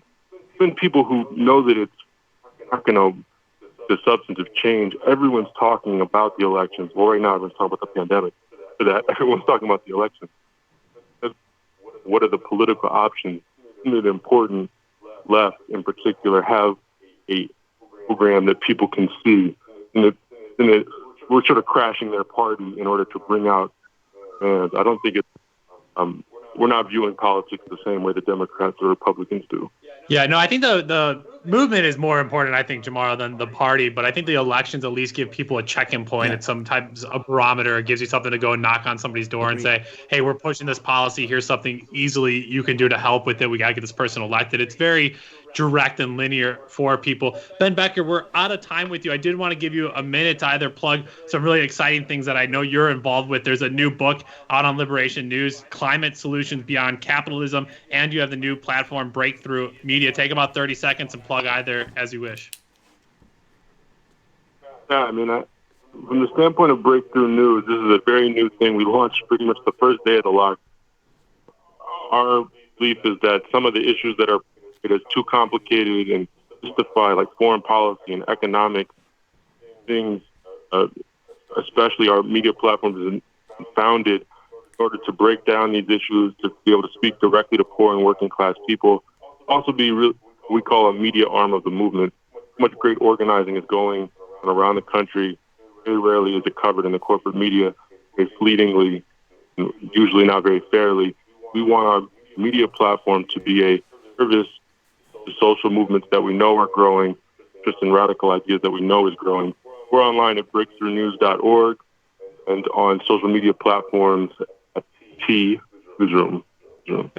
Thank you so much. That was Ben Becker, the editor-in-chief of Breakthrough News. With that, we turn to a break before coming back with our weekly Politics of Art segment.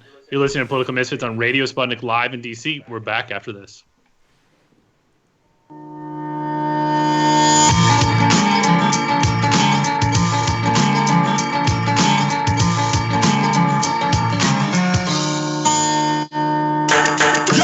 So, Sean, what do you want to talk about today? Well, Bob, that's easy. I want to talk about the need to stop the development of self-driving cars. Again, Sean, you're driving me nuts. I think the self-driving car thing's already out of the gate. No, it's never too late. See, now the leading experts in the field, I mean, just pick one, whichever one, leading experts have repeatedly warned us about the dangers of artificial intelligence. Look, I'm telling you, man, we have to stop the robots by any means necessary. I see what you did there. Yep. Tune into our show By Any Means Necessary daily from 2 to 4 p.m. Eastern Time on Radio Sputnik. And don't forget to call in at 3:20 p.m. to our studio number 202-521-1320. And if you miss us live, check us out on SputnikNews.com, Spreaker, iTunes, iHeartRadio, Spotify, or wherever you listen to podcasts and stay up to date on the latest political, social, and economic movements shaping the world around us.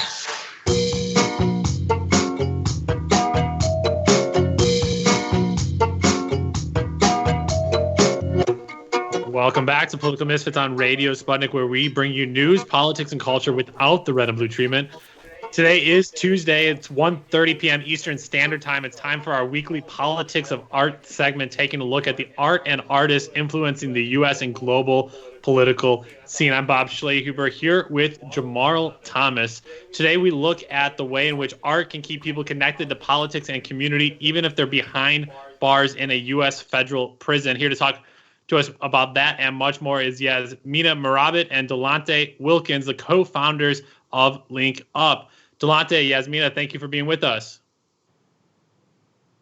Thank you for having us. Thank you, Bob. Tay, we appreciate you being with us here on Radio Sputnik. I would love for you to tell us a little bit more about Link Up and specifically Link Up Magazine, which is a prisoner-centered platform working to elevate the voices and political agenda of those most oppressed. Yeah, hi, Bob. Link Up launched our prison-focused magazine, which is specifically focused on organizing power around mass incarceration and raising the voice agenda of the most oppressed and folks behind bars. So, we just launched that, and we're excited about that. Tell us a Tell us a little bit about the magazine, Yasmin. I think one of my favorite parts about the work is the hyper intention to culture and art, which is a huge driver of politics. How do you see the role of art in your efforts to build power in the aim of freeing the oppressed? Well, we think art is key and critical. We can't do this without art. And we wanted the magazine to have a feel of a collaboration between community members inside and outside the walls of mass incarceration. So if you look through the magazine, you'll see highlights of tenant associations who are fighting back against slumlords and displacement. And then you'll also see articles by prisoners about, unjust sentencing in their particular cases. And then throughout the magazine, there's artwork as well as highlighting some local music artists. So we wanted it to incorporate culture into community and prison organizing. A lot of times, the organizing and kind of activist world, a lot of times there's like a little bit of a separation between culture and fighting the fight. So we wanted to bring those two things together so that we could reach a wider audience of people. Yeah, and Tay, I think one of the other really neat things you guys are doing with art is your political education. I think oftentimes people think of boring PowerPoint presentations where you have to learn hours on end about public housing, around food programs, or around labor unions. And that stuff is a lot for a lot of people to take in. Either it's just simply boring, it's not entertaining, or people just have a lot on their minds to hold their attention. What I think so brilliant with the work Link Up is doing is that you're being very focused on where to meet people and where they are at, and you have this great game, Pulse of the People. Tell us more about the game and the role of art in that political education process. Yeah, so Pulse of the People, it's a crowdfunding and survey platform where we collect, like you said, very important community data, where we try to assess and figure out, survey what the community feels, what the pulse of the people actually is, and we incorporate art and culture into that, make it accessible for a broader range of people. Politics oftentimes end up a lot of times being reserved for the folks that's especially interested in politics, and it's not as really accessible for folks who can't really pay attention, go to work every day, who can't keep up with everything that's going on in the community. We try to make it make political education the center of what we do by educating folks and offering videos and different educational materials and mixing a bit of culture and politics all in a really cool way to build really important dialogues and collect that community data, as well as direct resources to where the community feels is where the community also through our platform gets to vote where they want money to go to. Yeah, I think that direct participation is really at the foundation of what a democratic society would look like, Jamarl. But that's not what we have. We don't have a society that looks to empower people at a grassroots level to make their own decisions. We have a very centralized federal government program. And whatever people think of who the president is, America pretty much has bought into this model where they're more focused on presidential elections than at their hyper-local neighborhood level. And Jamarl, I think I'm so frustrated with that process, because if people were actually on the side of people, wanted to give people voices, they would look towards Pulse of the People as political education tools. I saw a game once, and it wasn't a game, I guess it was more kind of like a Reddit, but for social democracy. And what they would do in the neighborhood is they would basically post a problem people had and say it was people keep on cutting through the corner of the grass and they're leaving footprints in the grass and they're killing somebody's yard and they're not using the sidewalk. And then other people in the community basically can submit their suggestions for how to fix it. Okay. So either put a sign up or put a statue up, and then people could vote up and down on whether or not they like that solution. And at the end of the month, you would implement that solution, as opposed to somehow thinking that Donald Trump could care about your sidewalk whatsoever. And then you would lead to this huge detachment and de-energized democratic sphere where people don't feel like they have any say in the politics of their community, because they've been tricked to basically think they don't. But yet there are ways to empower people, Jamarl, and I think that's the power of art. There are ways to empower people. It's funny. I guess it functions in two ways. If we're thinking of empowerment, I guess empowerment kind of goes along with this notion of education, and education becomes implicit or explicit, right? I mean, art. We see things like the civil rights movement, for example, or when Negroes were in vogue, or when you had the Harlem Renaissance. Well, that gives this kind of impression of an African American community in a way that wasn't necessarily depicted before in art and literature. That, oh wow, these people actually can think like we do. This third person perspective that allows you to see people in different ways. So art has that ability to do that in these kind of implicit ways. But education is a little different, especially if you're growing up and getting an education. If you're in school, imagine for the moment you had a society that explained government and functioned in a way where it was just assumed that you would be engaged in regards to some kind of political sphere. We don't do that. That doesn't come up in our schools. In fact, not just not come up, it's almost deprioritized. So when you get out, the only thing you're really thinking of, I need a job, I need to get something to eat. And people's productive powers are spent the majority of the day working for somebody else to get a profit at their expense. And those people, after working all of that time, do not feel like engaging in political affairs. It's a societal issue. It's not like it's difficult to try to get people to do something when all of their other energies and everything else are occupied with other things. Our society is just not structured in that way, and we suffer because of it. I guess the question becomes, how do we change that? I mean, I would say, I'll give that to you, Bob.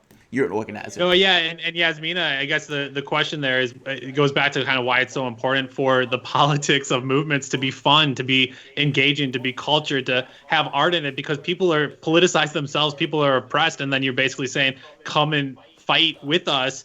And people are exhausted. They need to be uplifted. Talk us a little bit more about Link Up Magazine and how it looks to empower people, to energize people, and to inspire people. Well, one thing I want to point out is that the magazine also includes the Pulse of the People game. So what's unique about it is the prisoners who are receiving the magazine are able to participate in Pulse of the People, which also gives them the ability to have some level of economic power by being able to vote to direct resources to the causes that they think that need, to be funded. So it's kind of it's a combination of, some of the things that both of you were saying in the sense that the game Pulse of the People, in combination with, the magazine is just a vehicle to get news and information into the prison system, and a tool for elevating the voices of, writers from behind the walls. But most importantly, it's connecting the community on the outside to those on the inside through this Pulse of the People game, which serves multiple purposes. In addition to crowdfunding, the basic concept is, you pay $5 or more to play the game, you buy a game ticket, and then you direct money that the money that you paid for that game ticket, you direct to different causes and to fund artists and stuff like that through the game. But when you're actually playing the game, you're basically filling out a survey, and the survey includes questions that are political in nature, but not necessarily a right or wrong answer. They require you to actually think. So what we're trying to do through this game is force people to think critically, which I think is one of, the seriously missing elements in the education system in the United States, or at least how it's been evolving, is the critical thinking element. Asking the question why is not really, or looking at things from different angles is not necessarily something that's encouraged. It's just a mindset of, like what you guys were saying, you just go to school, maybe get into college, maybe not, try to find a job. So that you can get paid and have all of your basic survival needs met. So game encourages people to think, and additionally give them the power to direct resources, however small, back into the community and into the hands of prisoners. And Kay might have something to add as well. Yeah, and she just she didn't mention a lot about the artist, but the artist component is very, very much critical, because we actually use artists and influencers to promote, and we actually crowdfund and resource them as well in this process. Yeah, I think the gamification is so vital. I know a friend of mine was doing a project in New York City where they were trying to get people to use less energy. And so they simply said, we'll measure and track energy usage over 3 months. And whoever in the building decreases their energy usage by the most will win gift cards to different certain things and shops that people would want. And within 3 months, obviously, you saw a huge reduction of usage of electricity, and you ended up saving way more money than whatever those gift cards were worth. And so you have to find the proper incentives to move people. We have just a few minutes left here with Yasmina Merabit and Delonte Wilkins of Link Up. I want to ask a related, slightly a related question, a slightly different angle on it. But Delonte, we've actually had you once on our show before. I don't know if you weren't with us. I'm not sure if you caught the show that day, but I had the chance to be at a Link Up event where I interviewed you, and I asked you at the event what the role of the Democratic Party had played in that event organizing around prisoners' rights and support, and you basically said none, and then you started laughing quite loud. So we played that on our show to show the disconnect between Democrats and the type of work that you all do. And I had the same kind of feeling of a big no and a laugh yesterday when I started to read Joe Biden's Lift Every Voice policy paper, which was to be directed at African-American affairs. If the paper constantly used this phrase, Delonte, and I know you hear it all the time, this criminal justice reform. And the idea that there could be such criminal justice reform doesn't even exist. It's tragic, one, because it's only in the black people policy papers. You never have like, this is for the white people. We're going to talk about criminal justice reform. It's tragically funny to continue to use this phrasing towards a completely immoral system because you can't reform unethical, immoral systems. And third, it's just a boring plan altogether offered by the Democratic Party because it doesn't actually address oppression and it doesn't actually talk about how to move people. I'm curious if you have anything to mention on Joe Biden's Lift Every Voice policy paper or why the Democrats and this focus on criminal justice reform will leave us exactly where we are. Well, I think what the Democrats tend to do, because just like you said, they wasn't there at our event. They had nothing to do with our event. And what they tend to do from at least from my perspective, is to stand in the middle between us and justice, no matter what. And it just seems to be the role of the Democrat to be some sort of centrist party between us and between community and government accountability. So that's what my thoughts is when you bring up the Democrat Party relationship with our work. Yeah, and Yasmina, I mean, so much of it for me is the accountability that's just completely gone from our government system. It's pretty easy for the Democratic Party, and I can speak to our experience here in Washington, D.C., for them to say we want to end homelessness, we want to end childhood poverty, we want to close equitable gaps between blacks and whites, the rich and the poor. But if nobody's actually going there to see, are you actually doing that? All the housing that you said you're going to build, are you building that? The shelters, did you build those? Ending the prison mass incarceration system, are there less prisoners in place? And you and Delonte and Link Up are at the front lines. And so you so often see what happens when those policies don't actually get pushed through. And I think so often people just kind of hear the things that sound good and they never actually follow up. And I think people would be quite surprised if they worked hand in hand with you and Link Up to see what actually takes place on the ground. Yeah, I mean, I totally agree. I mean, it's just a joke at this point, you know, because even you can just see the evidence of what direction the Democratic Party has always, I mean, what kind of things they have been engaged with. There's this picture of Mayor Bowser and Donald Trump and I think his daughter and a couple of D.C. council members from a couple of years ago breaking ground the old post office building where, you know, the Trump luxury hotel now sits. You know, just it's just Democrats have played the exact same role that Republicans have. And if you just look at Mayor Bowser's actual housing policy, her housing policy is displacement. Her housing policy is gentrification. Her housing policy is preserving existing homelessness and intensifying and increasing the level of homelessness, because that is the only thing that could possibly result from a policy of privatization, from a policy of replacing affordable units all across the city with luxury unaffordable units. The only possible result.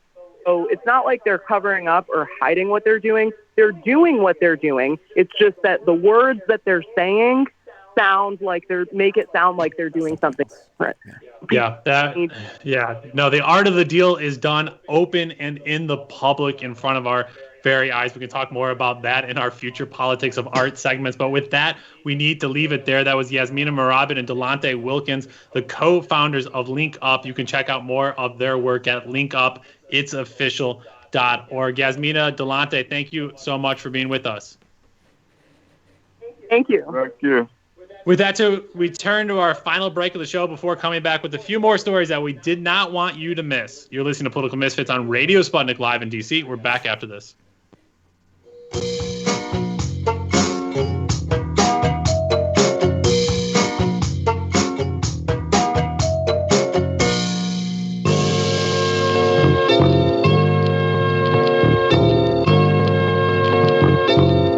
What's the most important hour of the day? It's the Critical Hour with Dr. Wilmer Leon. On this show, we don't just deliver the latest headlines. We divide the real from the fake. Tune in to hear from some of the most brilliant political minds of today.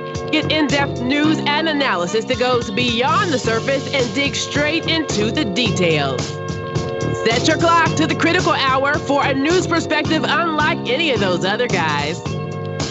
Tune in to the Critical Hour with Dr. Wilmer Leon, weekdays 6 to 7 p.m. Eastern, and catch us on Facebook Live. You're listening to Radio Sputnik.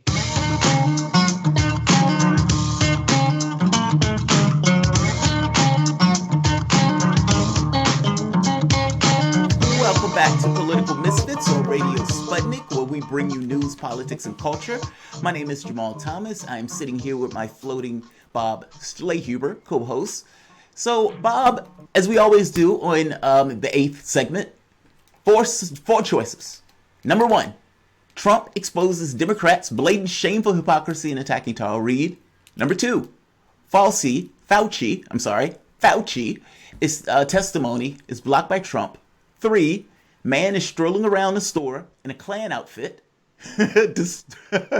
Or disturbing New York death rates. That one is grim.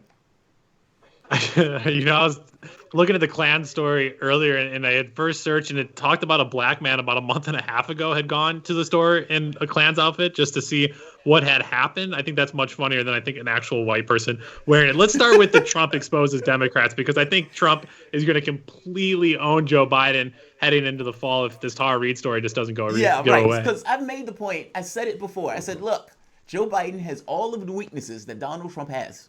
And Donald Trump is going to hit those weaknesses, especially issues of hypocrisy. And lo and behold, Tara Reade comes out of the blue. So let's hear the clip with Donald Trump noticing how basically all of these other Democrats, all of these females who lined up against Ford, all of a sudden have come out pro-Joe Biden. Let's hear the clip. And this is a campaign ad they put out, right, yeah? This is a campaign ad that Trump put out. Let's hear the clip. A former U.S. Senate employee has come forward alleging former Vice President Joe Biden sexually assaulted her. His hands were on me and underneath my clothes. You have a right to be believed.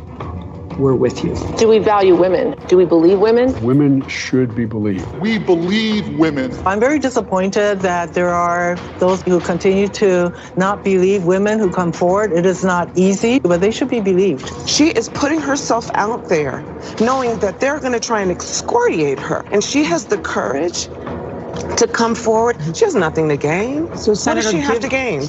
I stand with survivors. The woman should be given the benefit of the doubt. These white men, old, by the way, are not protecting women. Showed the kind of compassion and caring that we need from our president, and which Joe Biden has been exemplifying throughout his entire life. You know, they could have avoided this just by not putting up a hypocrite. All of this would have been avoided just by not being hypocrites. But here, and lo and behold, you have a partisan reason where these guys have to take this undignified position after only a year ago taking the exact opposite position. Bob, how does Joe Biden wiggle out of this and not get the vote suppressed because people not wanting to vote for somebody who's accused of being a rapist?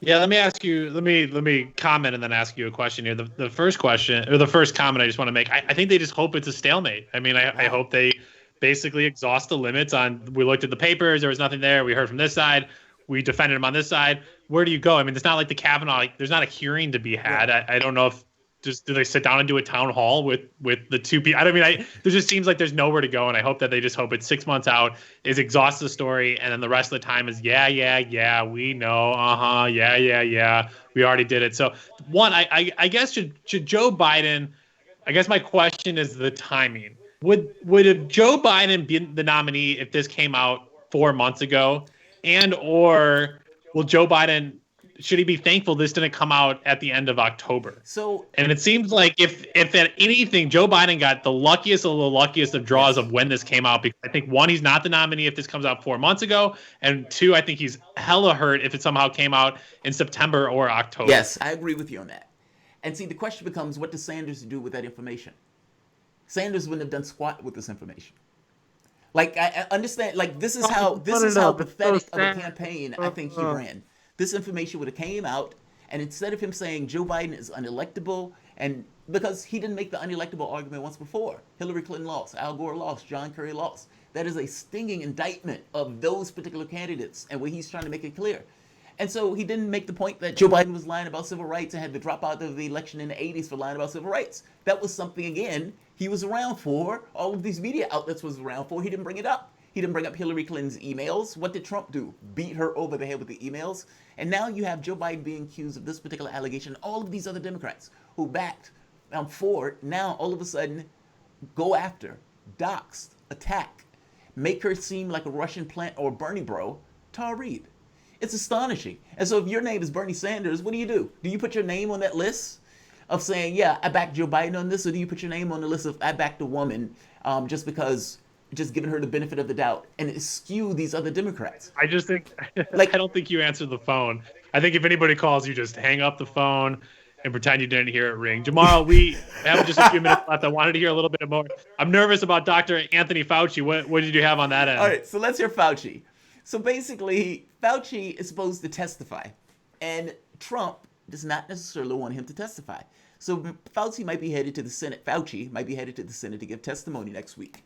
The White House yesterday blocked members of the pandemic's response team, which of course includes Fauci, the national top infectious diseases advisor, from appearing before congressional panels over the next month without explicit permission from the White House chief of staff. Fauci was supposed to testify before a House Appropriations Subcommittee to testify about the administration's response to the pandemic last week, but the White House blocked it. The guidelines restricting their appearances were issued a few days later. The White House argues that these appearances aren't the best use of the time of the pandemic response experts. I bet they don't believe that. However, it's probably not a coincidence that Fauci was blocked from appearing before the Democratic-controlled House, but may get a pass to speak before the Republican-dominated Senate. Isn't that amazing? No partisanship at all. I love the best part of this is not the best use of our experts' time. However, it is an okay use of our experts' time to speak before the Senate. It's our personal choice. I love that. I shouldn't like that because that's horrible, but it's so horrendous in regards to the way our political system works. Any rational system, you would have Fauci testifying before both, because it's not a political issue. I think no. Yeah. I think this administration wants no one to talk about anything. I mean, the number of meetings they had where Fauci or Dr. Birx was basically ignored, or where the crack pipe theories were thrown out there, the conversations that they had internally around hydrochloroquine being used as the savior pill. All of this stuff is going to look really, really bad if there is an autopsy. And there probably won't be. I mean, we talked about George W. Bush yesterday kind of getting rehabilitated and never really held to account of what he did to destroy New Orleans. I think in the long run, Donald Trump is somehow never going to be held accountable. He'll either win re-election, and then who does he care and who is he accountable to? Or if he leaves office, I think he'll leave office, and like we do with every president, we thank him for his time. We paint some paintings of him, hang him in the White House, and keep it moving. So hopefully Fauci and others can be heard, and hopefully the American people act on it and get really angry, because I'm pretty sure if they hear some of the truth behind those closed doors, they're going to be even more upset than they already were. Wait. Tomorrow we'll have to disagree with that, Bob. Now, because to me, what's going to take place is if Democrats win, if Joe Biden or whoever they end up with wins, they're going to turn to Trump and they're going to say Trump was the thing that happened when you guys refused to vote for us. And they're going to use Trump as the 30 demon seconds. and the villain that haunts the nightmares of Democrats in order to cajole Yeah. them that much more so in order to vote for their Yeah, candidate. we'll see what that looks like tomorrow. We'll keep on talking about that. A big shout out, though, as we close out our show here. We'll be back tomorrow with a brand new episode at 12 p.m. Eastern Standard Time. Shout out to our radio team, to our producer, Michelle Whitty. On behalf of Jamarl Thomas and myself, Bob Schlehuber, thank you for listening. Now get back to organizing.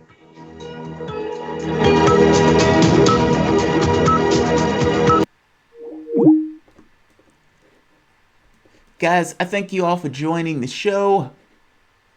Your appearance is always and entirely appreciated. Let's see, we have some chats. Obi Alfred, Jamal, I'm sick and tired of all these Democrats and quote-unquote progressives. I'm out. Same here. Like I said, to me, the issue is policy. The issue is not parties. I don't think he can get it done in the party structure. It is standing in solidarity. One platform. We want Medicare for all. You have other supporting policies that you want. Now, if you get to the point where you guys are organized in a way, you can negotiate in regards to some level of political leverage and power. But until everybody lines up outside of the party to the tune of millions that just stand in solidarity and say, we want Medicare for all. I don't care what your political distinction is. I don't care. Are you in favor of this? Yes or no? And if you are, right here, stand right here. And my objective is that only policy and everything else is subordinate to it. There's other policies, of course, maybe 3 or 4 more, but basically you're setting up a point of a spear of where you are trying to attack and where you are trying to influence. And your argument is our leverage allows us to say you will lose if you do not back our policy agenda. Now, you have 100 people, that doesn't necessarily carry any weight. However, there are billions of us. And the conversation needs to be that your objectives in the party has been the same for the 40 years, and it hasn't worked. They were willing to literally lose to Trump in order to beat you. So at some point, that has to change. Let it be now. Xavier Foster, Harvard pro Libya arrested for colluded with Wuhan lab, plus Jeffrey Epstein had a Harvard office, plus Harvard had deals with CCP and Fauci funded the Wuhan lab. One day you'll be connected with the dots. Okay, fair enough. One day I connect the dots. Why did Nancy not want to probe into Wu flu? Now, I don't know. Now, you guys, I know I was against this idea, but the expert that we had on the other day basically made the point that I was wrong in being against it. So this is one of those things that you, in the meantime, it's just kind of up for grabs, and I guess more information will come out one way or the other. Dance between the raindrops. Like, share, and subscribe. I'll see you guys in a few.